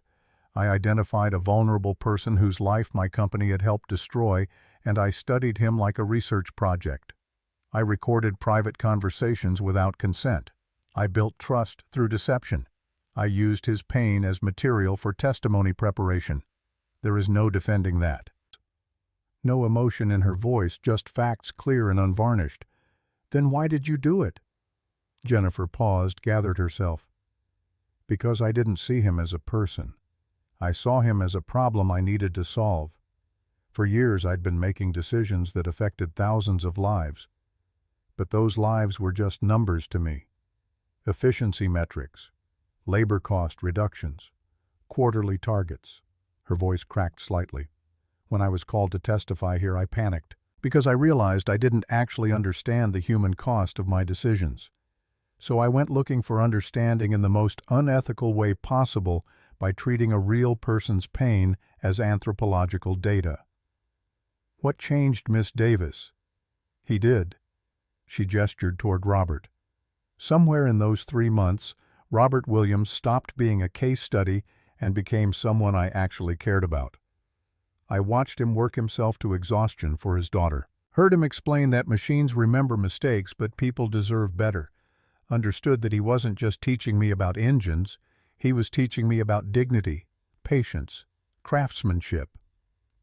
She described the slow transformation, the horror of realizing what she'd been doing for years, optimizing systems, without caring about the people inside them. Then she pulled a document from her folder, held it up. This is my complete resignation from Crosstech Industries, effective the day after this hearing. Not stepping back, not advisory role. Complete severance. Room reaction, shuffling whispers, the sound of a major revelation landing. I'm divesting all controlling shares. Those shares are going into a worker-owned trust. Employees will elect board representation. New governance structure includes worker voice at every decision level. Senator Thompson challenged, "How do we know this isn't sophisticated damage control?" Jennifer leaned forward, intensity, breaking through exhaustion. You don't. You can't know my motivations are pure because motivations are invisible. All you can evaluate are my actions and the structures I'm putting in place to prevent backsliding. She addressed Senator Harris directly. If you're willing, I'd like this committee to appoint a truly independent investigator, someone with no connection to me or Crosstech, to verify every claim I've made. Full access to financial records, trust documents, personal communications. If I'm lying about any of it, the public deserves to know. Harris looked shocked. Miss Davis, that's highly unusual. Jennifer's small smile carried no humor. So is a billionaire CEO actually trying to undo harm instead of hiring better PR. Brief ripple of laughter in the gallery quickly suppressed. Jennifer's final statement came with quiet force. I need everyone to understand something clearly. None of this makes what I did to Robert Williams okay. None of it erases the harm. I'm not seeking redemption. I'm not asking for forgiveness. I'm seeking accountability that leads somewhere productive. She looked at Robert again. Robert Williams taught me that machines remember every mistake and make you pay for it later. I think systems work the same way. My mistakes are structural now, embedded in an economy that values efficiency over humanity. The only way to fix that is to dismantle it piece by piece and build something better. Final words delivered with the weight of complete commitment. And yes, I'm terrified I'll fail. Yes, I'm sure people will find ways I'm still being self-serving. But I'm trying anyway. Because trying is the only alternative to accepting that nothing can ever change. After the hearing adjourned, after the gallery emptied and press rushed to file stories, Emily stood suddenly. I want to talk to her. Robert started to object, then saw his daughter's face and understood. Emily needed this, needed to close the loop she'd opened with her essay. They approached the witness table where Jennifer gathered papers with shaking hands. She looked up surprised and wary. I still think what you did was wrong. Emily's voice clear and certain. Jennifer knelt to Emily's level. You're absolutely right. But I read your proposal, the trust. Dad showed me everything. I decided that you heard us, that you're trying to fix it. Pause. Both things are true at the same time, and I don't know what to do with that. You don't owe me anything, Emily. Not forgiveness, not acknowledgement, nothing. You told a truth that needed to be told. That changed everything. That's enough. Emily extended her hand. I'm not saying we're okay. I'm just saying maybe someday we could be. Jennifer took the hand gently, tears streaming. That's more than I hoped for. Thank you. Robert stepped forward then. Jennifer, if you're serious about this, about really changing things, you're going to need help. People who understand what it's like to be on the receiving end of efficiency protocols. People who can keep you honest. She stood facing him. But, are you offering? I'm saying if you want to build something real, you can't do it surrounded by yes men who've never chosen between rent and groceries. He pulled out the card she'd given him 3 months ago at the garage. Call when you're ready to talk about what comes next. Jennifer took the card, stunned. Thank you. Don't thank me, just do the work. 3 people stood in that Senate chamber connected by betrayal and possibility, and the fragile hope that maybe broken things could be repaired. What none of them knew was that their biggest fight wasn't behind them. Kenneth Anderson was already mobilizing, already planning, already calculating how to destroy everything they were trying to build. The story was far from over. 2 weeks after the Senate hearing, Robert opened his email to find a message from Susan Miller with a subject line that made his jaw tighten. We have a problem. Urgent. The attached article came from National Business Chronicle, a publication Robert had never heard of, but that carried the visual weight of legitimacy, clean layout, professional typography, the kind of design that suggested serious journalism rather than tabloid speculation. The headline hit like a sucker punch: Cross-Tech Worker Trust Under Scrutiny, Experts Question Sustainability Transparency. Robert read with growing anger. The piece was dressed up as investigative reporting, but read like character assassination. Anonymous industry analysts questioned whether the trust was primarily a tax shelter. Anonymous Silicon Valley executives suggested worker-led governance couldn't scale. And buried in paragraph 7, a poison pill aimed directly at him. Perhaps most troubling are questions about Robert Williams's role. Williams, the displaced worker whose viral story sparked the scandal, now appears to be consulting for the trust-raising concerns about whether he's been compensated to defend Davis publicly. Williams's exact salary has not been disclosed. Robert's hands shook as he dialed Susan. Who wrote this garbage? Her voice carried professional calm over frustration. Byline says Marcus Webb, freelance business reporter, but I did some digging. The article was commissioned and paid for by Sentinel Strategic Communications. Never heard of them. Crisis management firm for tech companies. Guess who's their biggest client?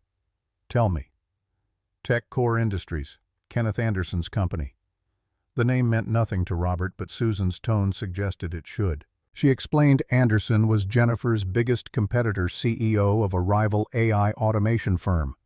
Someone who'd built a $4 billion fortune on the same efficiency over humanity model Jennifer was now trying to dismantle.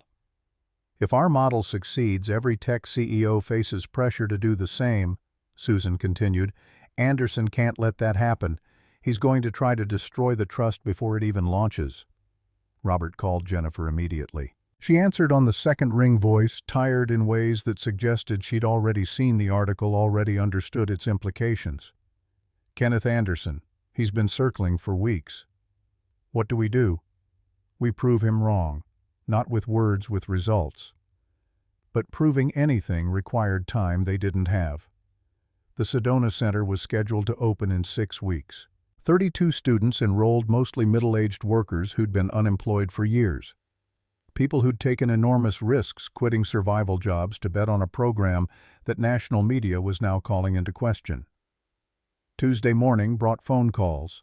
Patricia Martinez, 48, former automotive plant supervisor from Ohio, voice tight with worry. Mr. Williams, people are asking if this is real, if we're just being used again. Is the money actually there? Michael Garcia, 32, former logistics coordinator, now driving for rideshare 70 hours a week.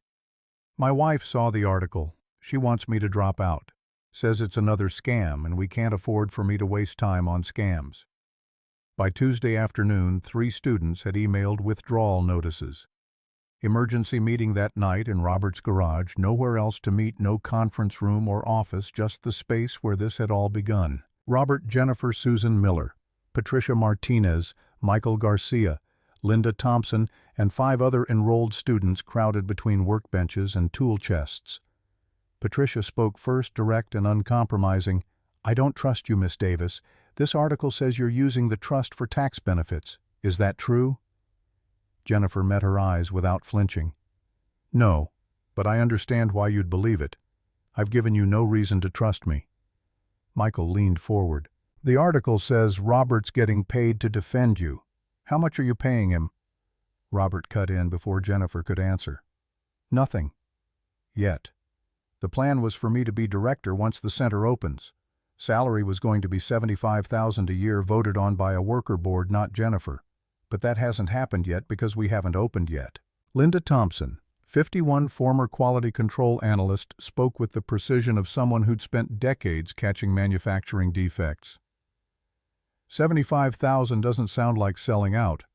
But how do we know the trust is real? How do we know the money won't just disappear? Jennifer pulled out her phone, pulled up documents, projected them on the garage wall using a portable projector she'd brought.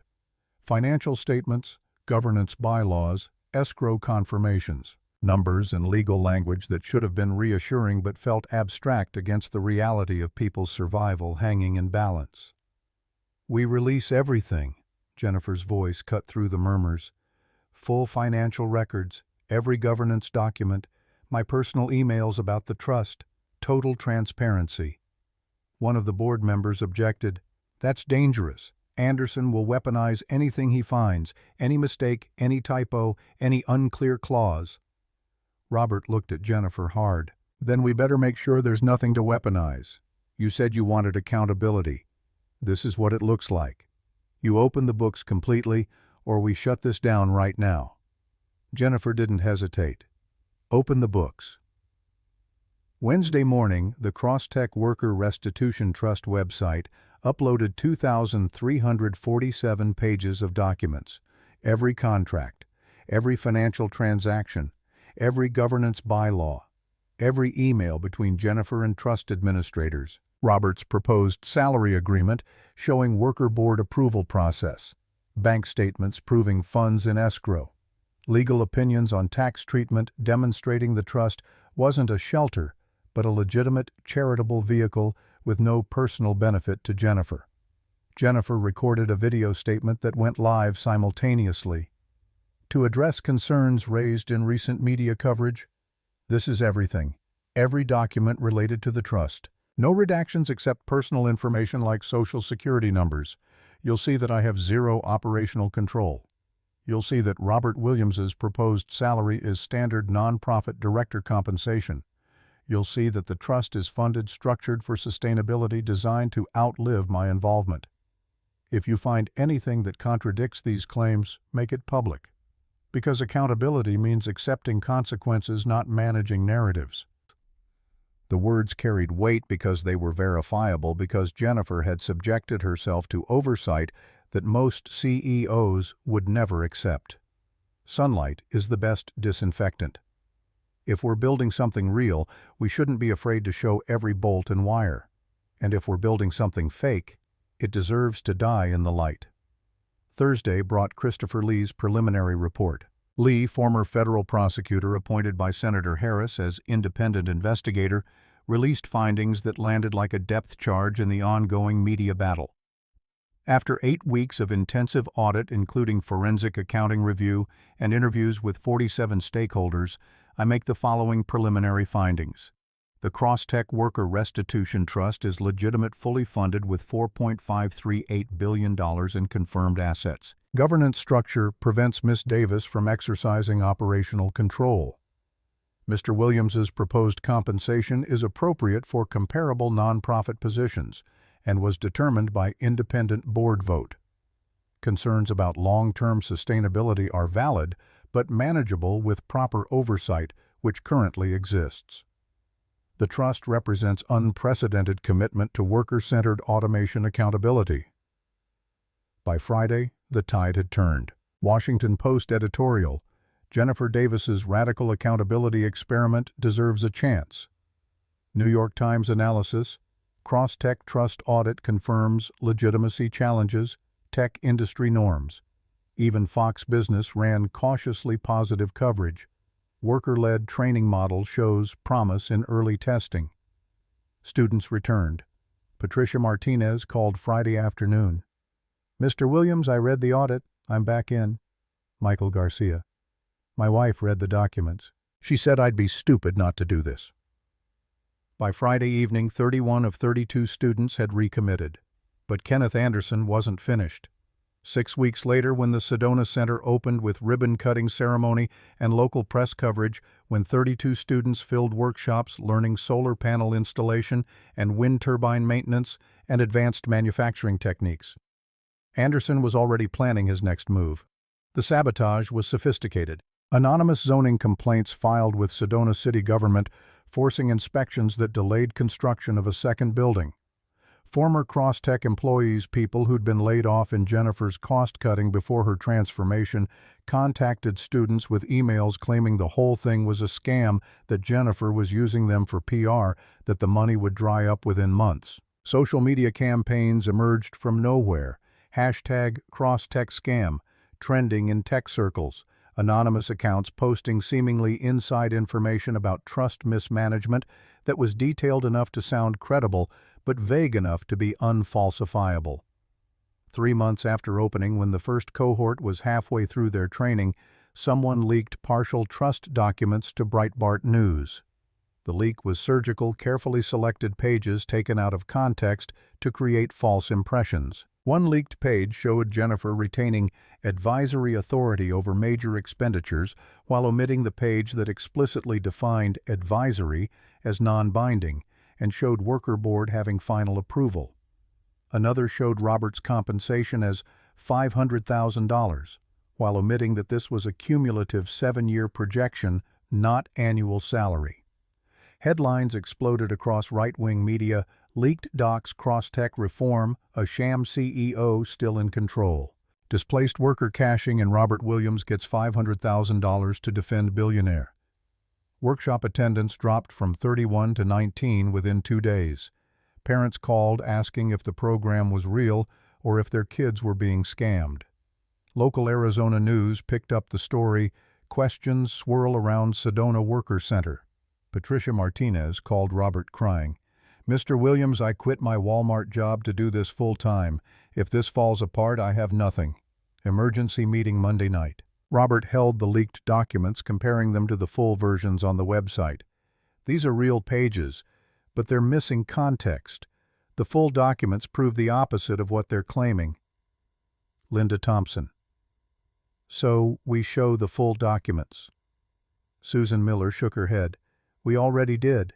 They're on the website, all 2,347 pages. Patricia's voice broke.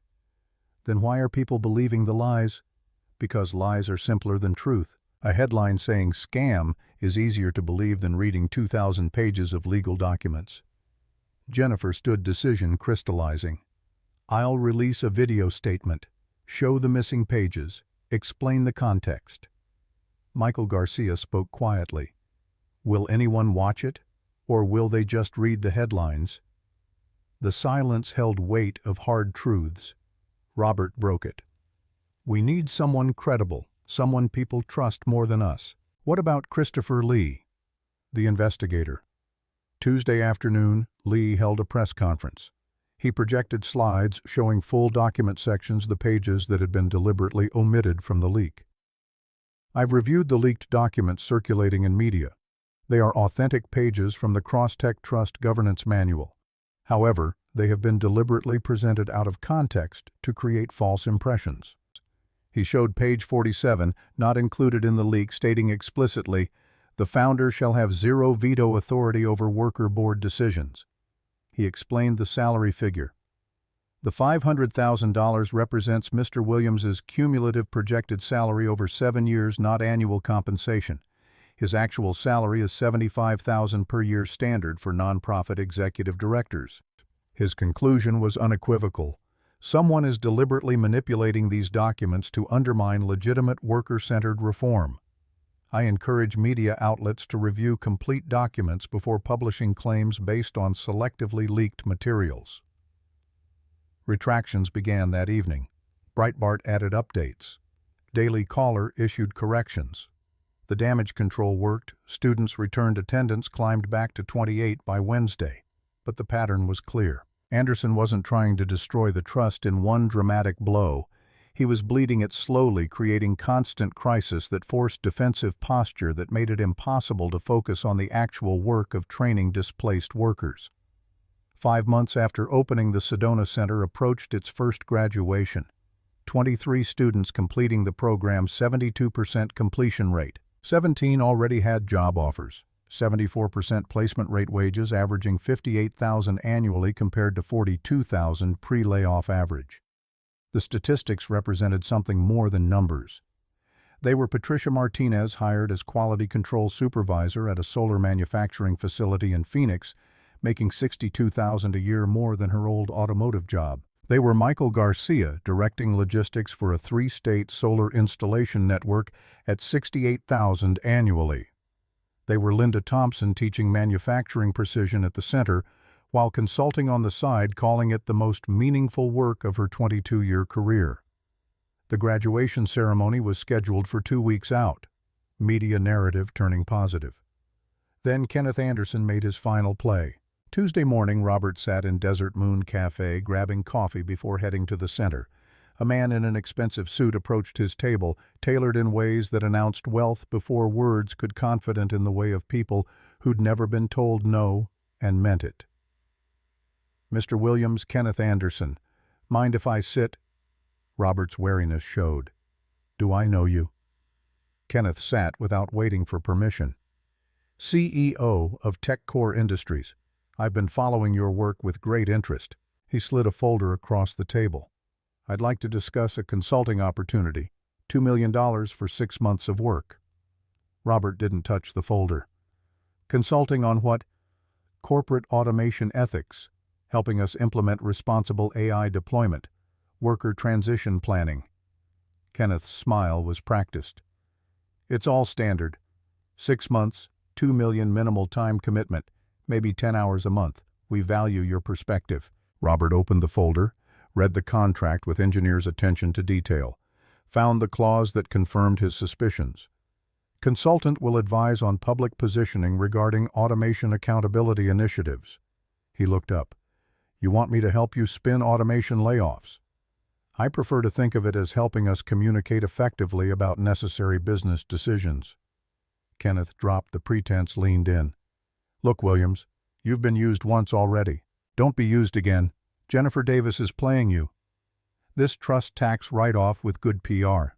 In 2 years, funding dries up, governance collapses, you're left holding the bag.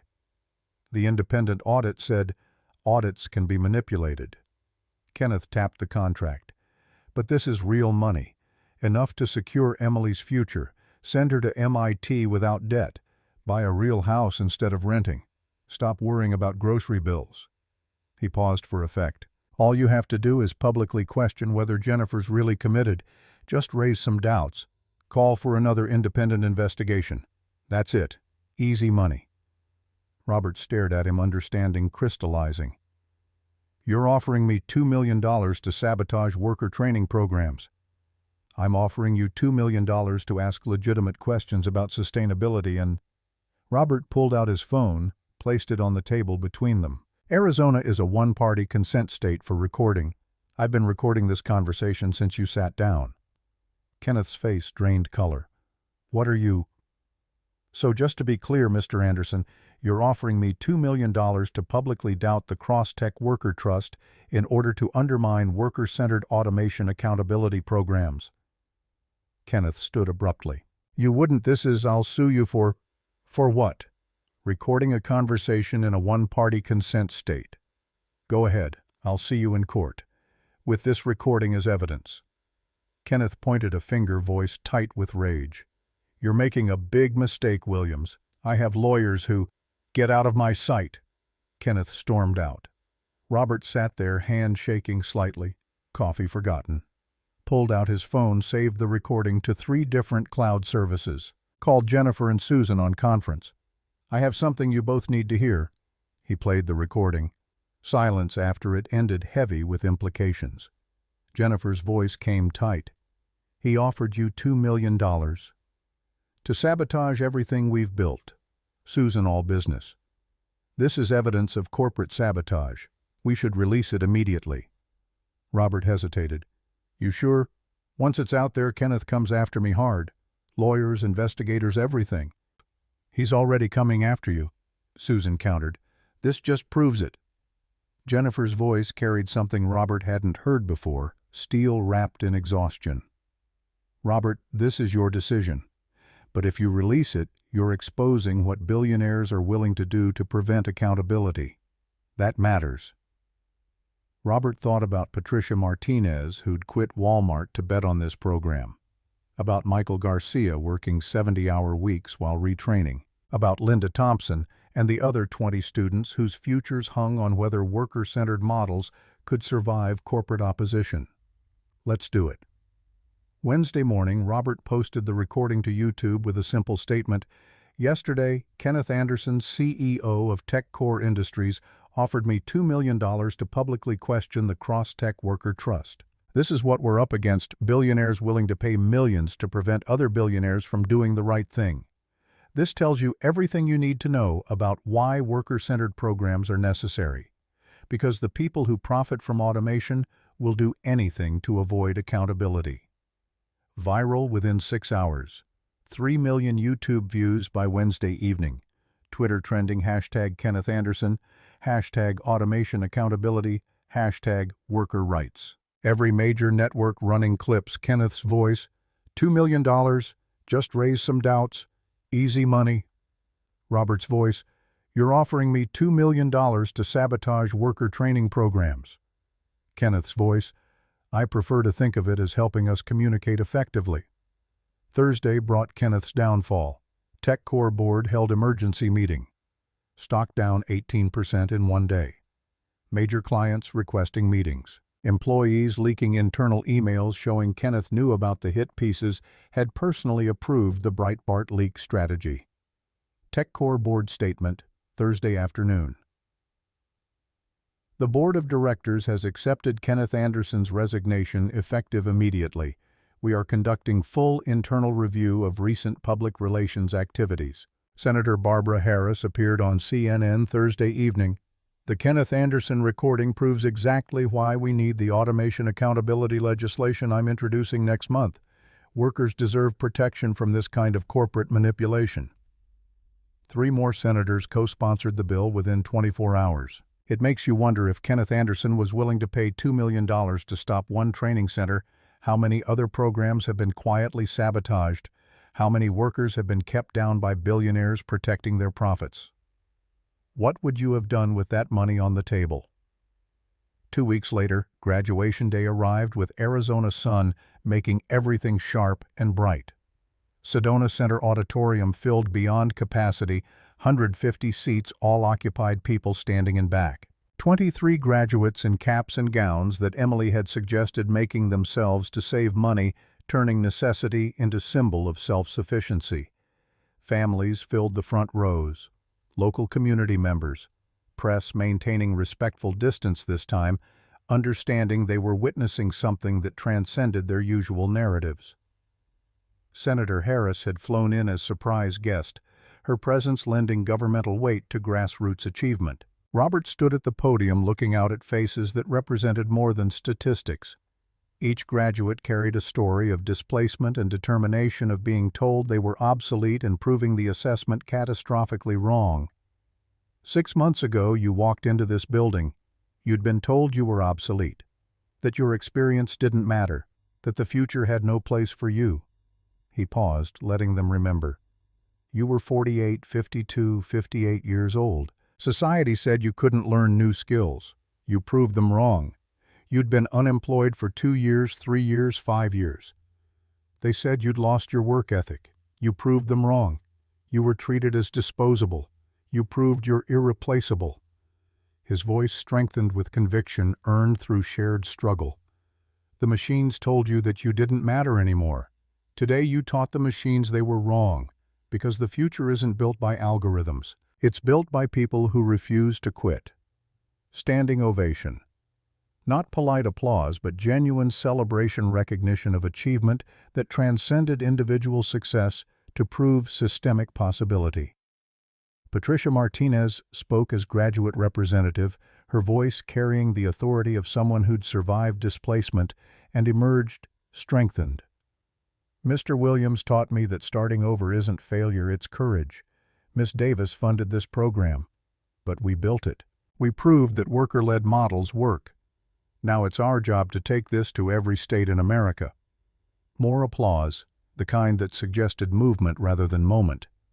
Jennifer sat in the back row deliberately, not on stage, not part of the ceremony program, just watching, crying quietly as students crossed stage receiving certificates that represented new futures.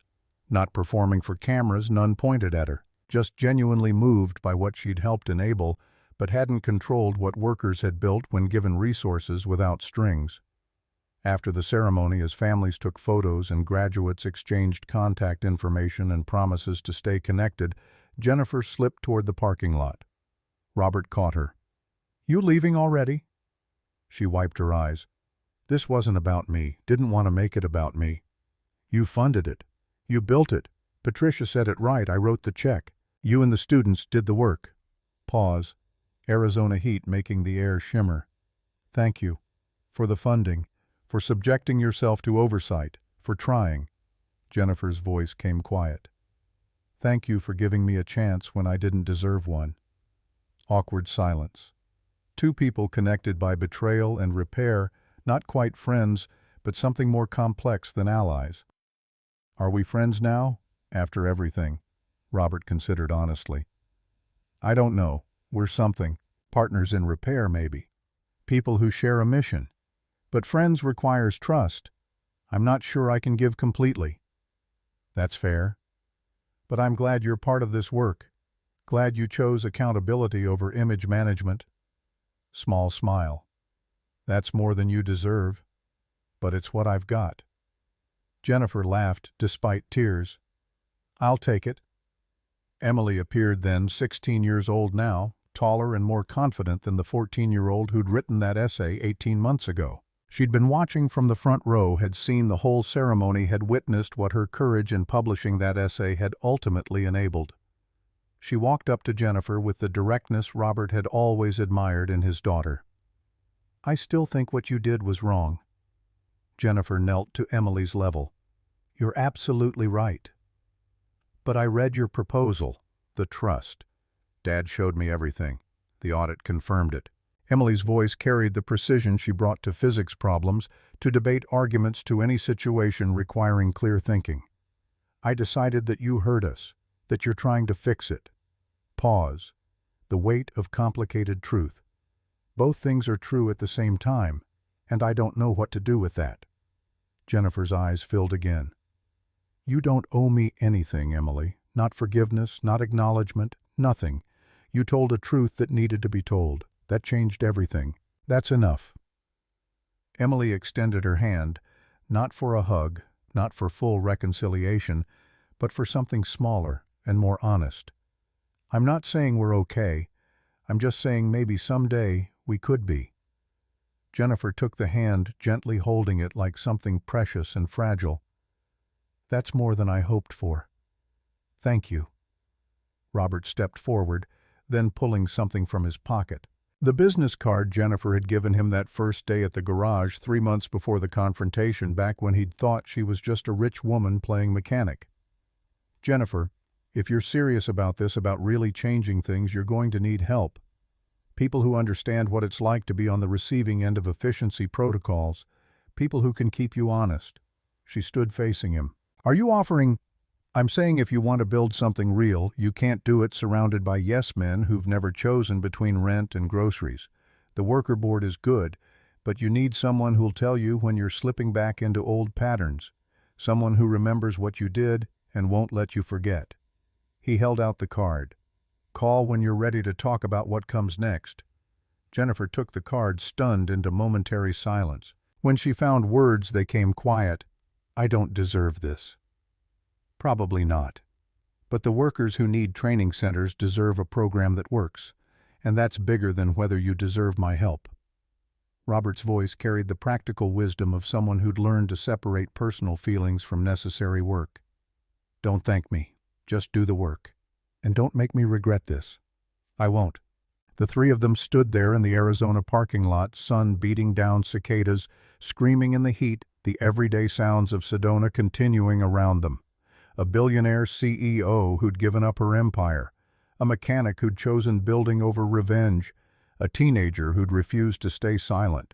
Not friends, not family, but connected by something that transcended simple categories by betrayal, acknowledged and accountability accepted, and the fragile possibility that broken things could be repaired if you were willing to do the patient, difficult work of putting them back together piece by piece. 5 years later, Robert Williams stood at a podium in MIT's Mechanical Engineering Department. Lecture Hall 10-250 held 200 students and faculty and invited guests and policymakers and press. Emily sat front row 21 now, senior at MIT, double majoring in mechanical engineering and public policy, already fielding job offers from top aerospace firms while considering graduate school. The path from that Arizona garage to this Cambridge lecture hall had been neither straight nor easy, but it had been real. Robert clicked to his first slide network statistics that told a story of systemic change, 23 centers across 18 states, 12,847 graduates, 81% placement rate, $58 million in cumulative wages earned, 47 worker-owned businesses launched, 3 states with adopted worker protection legislation modeled on the trust framework. We haven't solved displacement. We haven't fixed the economy. We haven't made automation consequence-free. Next slide photo of the original Sedona garage where this began. Tools hanging on pegboard. The snap-on toolbox he'd bought used the workbench where he'd taught Jennifer about combustion engines while she secretly recorded him. But we proved something important. Displaced workers aren't problems to be managed. They're experienced, capable people who deserve investment. When you actually treat them that way, when you build systems that value their knowledge and create pathways for contribution, they don't just survive, they thrive. He talked about the model's evolution, how Sedona's success spawned Detroit, Boston, Phoenix, Atlanta, Portland, Cleveland, Houston, how 67 other organizations had adopted the open source framework, how worker-led governance wasn't just idealistic theory, but practical reality producing measurable results. Final slide photo from first graduation. 23 students in homemade caps and gowns. Patricia Martinez speaking at the podium. Jennifer crying in the back row. Emily standing with Robert, pride visible in every face. These 23 people were told they were obsolete. They proved the world wrong. They did it by refusing to accept that disposability is inevitable. Robert paused, gathering his closing thoughts. The lecture hall was silent, attentive in ways that suggested his story had resonated beyond academic interest. This garage is where I learned that broken things can be made whole again if you're willing to do the patient, difficult work of putting them back together piece by piece. Not perfectly, but functionally, strong enough to bear weight, built to last. Then his final statement, the message he'd carried for 5 years, refined through experience and hardship and small victories. The world will always have machines that break down. The question is whether we treat the people who fix them, who build them, who understand them as disposable, or as irreplaceable. 5 years ago, I thought I knew the answer. Today, I'm still learning. But I know this. We owe workers more than efficiency. We owe them dignity. And that's not negotiable. Standing ovation. Real and sustained, the kind that came from genuine respect rather than polite obligation. After the lecture, Robert and Emily walked across MIT campus in late afternoon October sun. Autumn leaves crunched underfoot, students hurried between classes, the ordinary rhythm of academic life flowing around them. Good speech, Dad. Learned from the best. You started all this with one essay. We started it together. They walked in comfortable silence. Emily would graduate in 6 months, had already decided on graduate school at Stanford, full scholarship, research focused on ethical automation frameworks. Robert would return to Sedona, continue consulting for the network while running his garage teaching community college courses on workforce transitions. Jennifer had moved to Oakland, lived simply, consulted for companies trying to implement responsible automation. They talked monthly, worked together on network expansion, maintained the careful partnership they'd built from wreckage. Not redemption, Not revenge, just repair ongoing and imperfect and sufficient. Robert's phone buzzed. Text from Jennifer. Watched your lecture online, proud of you. New center proposal for Seattle worker-owned from day one, full governance structure ready. Want to consult? Robert showed Emily. You going to help? What do you think? I think you already know the answer. Robert texted back, send me the details, let's talk Monday. They reached Emily's dorm. She turned to hug him, this daughter who'd grown from heartbroken 14-year-old to confident young woman who'd sparked a movement with one brave essay and never stopped pushing for truth. Love you, Dad. Love you too, baby. See you Sunday for dinner. Wouldn't miss it. She headed inside. Robert watched her go, then started walking back across campus past buildings where future engineers learned the technical skills he'd once mastered, past students who'd inherit a world still grappling with automation and displacement and the question of whether efficiency could coexist with humanity. He thought about that night on Highway 89. About Jennifer's Ducati sitting dead in desert darkness. About choosing to stop and help a stranger, not knowing she was the architect of his displacement, not knowing that simple act of decency would cascade into movement and transformation, and thousands of lives changed. Someone once told him that machines remember every mistake and make you pay for it later. But Robert had learned something else over 5 years of patient repair. People can choose to remember the rebuilding instead of just the breaking. And sometimes, not always, but sometimes that choice makes all the difference. 5 years. 12,000 lives changed. One billionaire who gave up everything to make it right. One mechanic who chose building over revenge. One teenager who refused to stay silent. Have you ever had to decide between forgiveness and justice? Between holding on to anger or choosing hope? Between tearing down or building up? The answer isn't simple. It never is. But the work continues, imperfect and necessary, one repaired connection at a time. The future isn't written by algorithms. It's built by people who refuse to accept that broken things can't be fixed, that displaced workers are disposable, that accountability is impossible.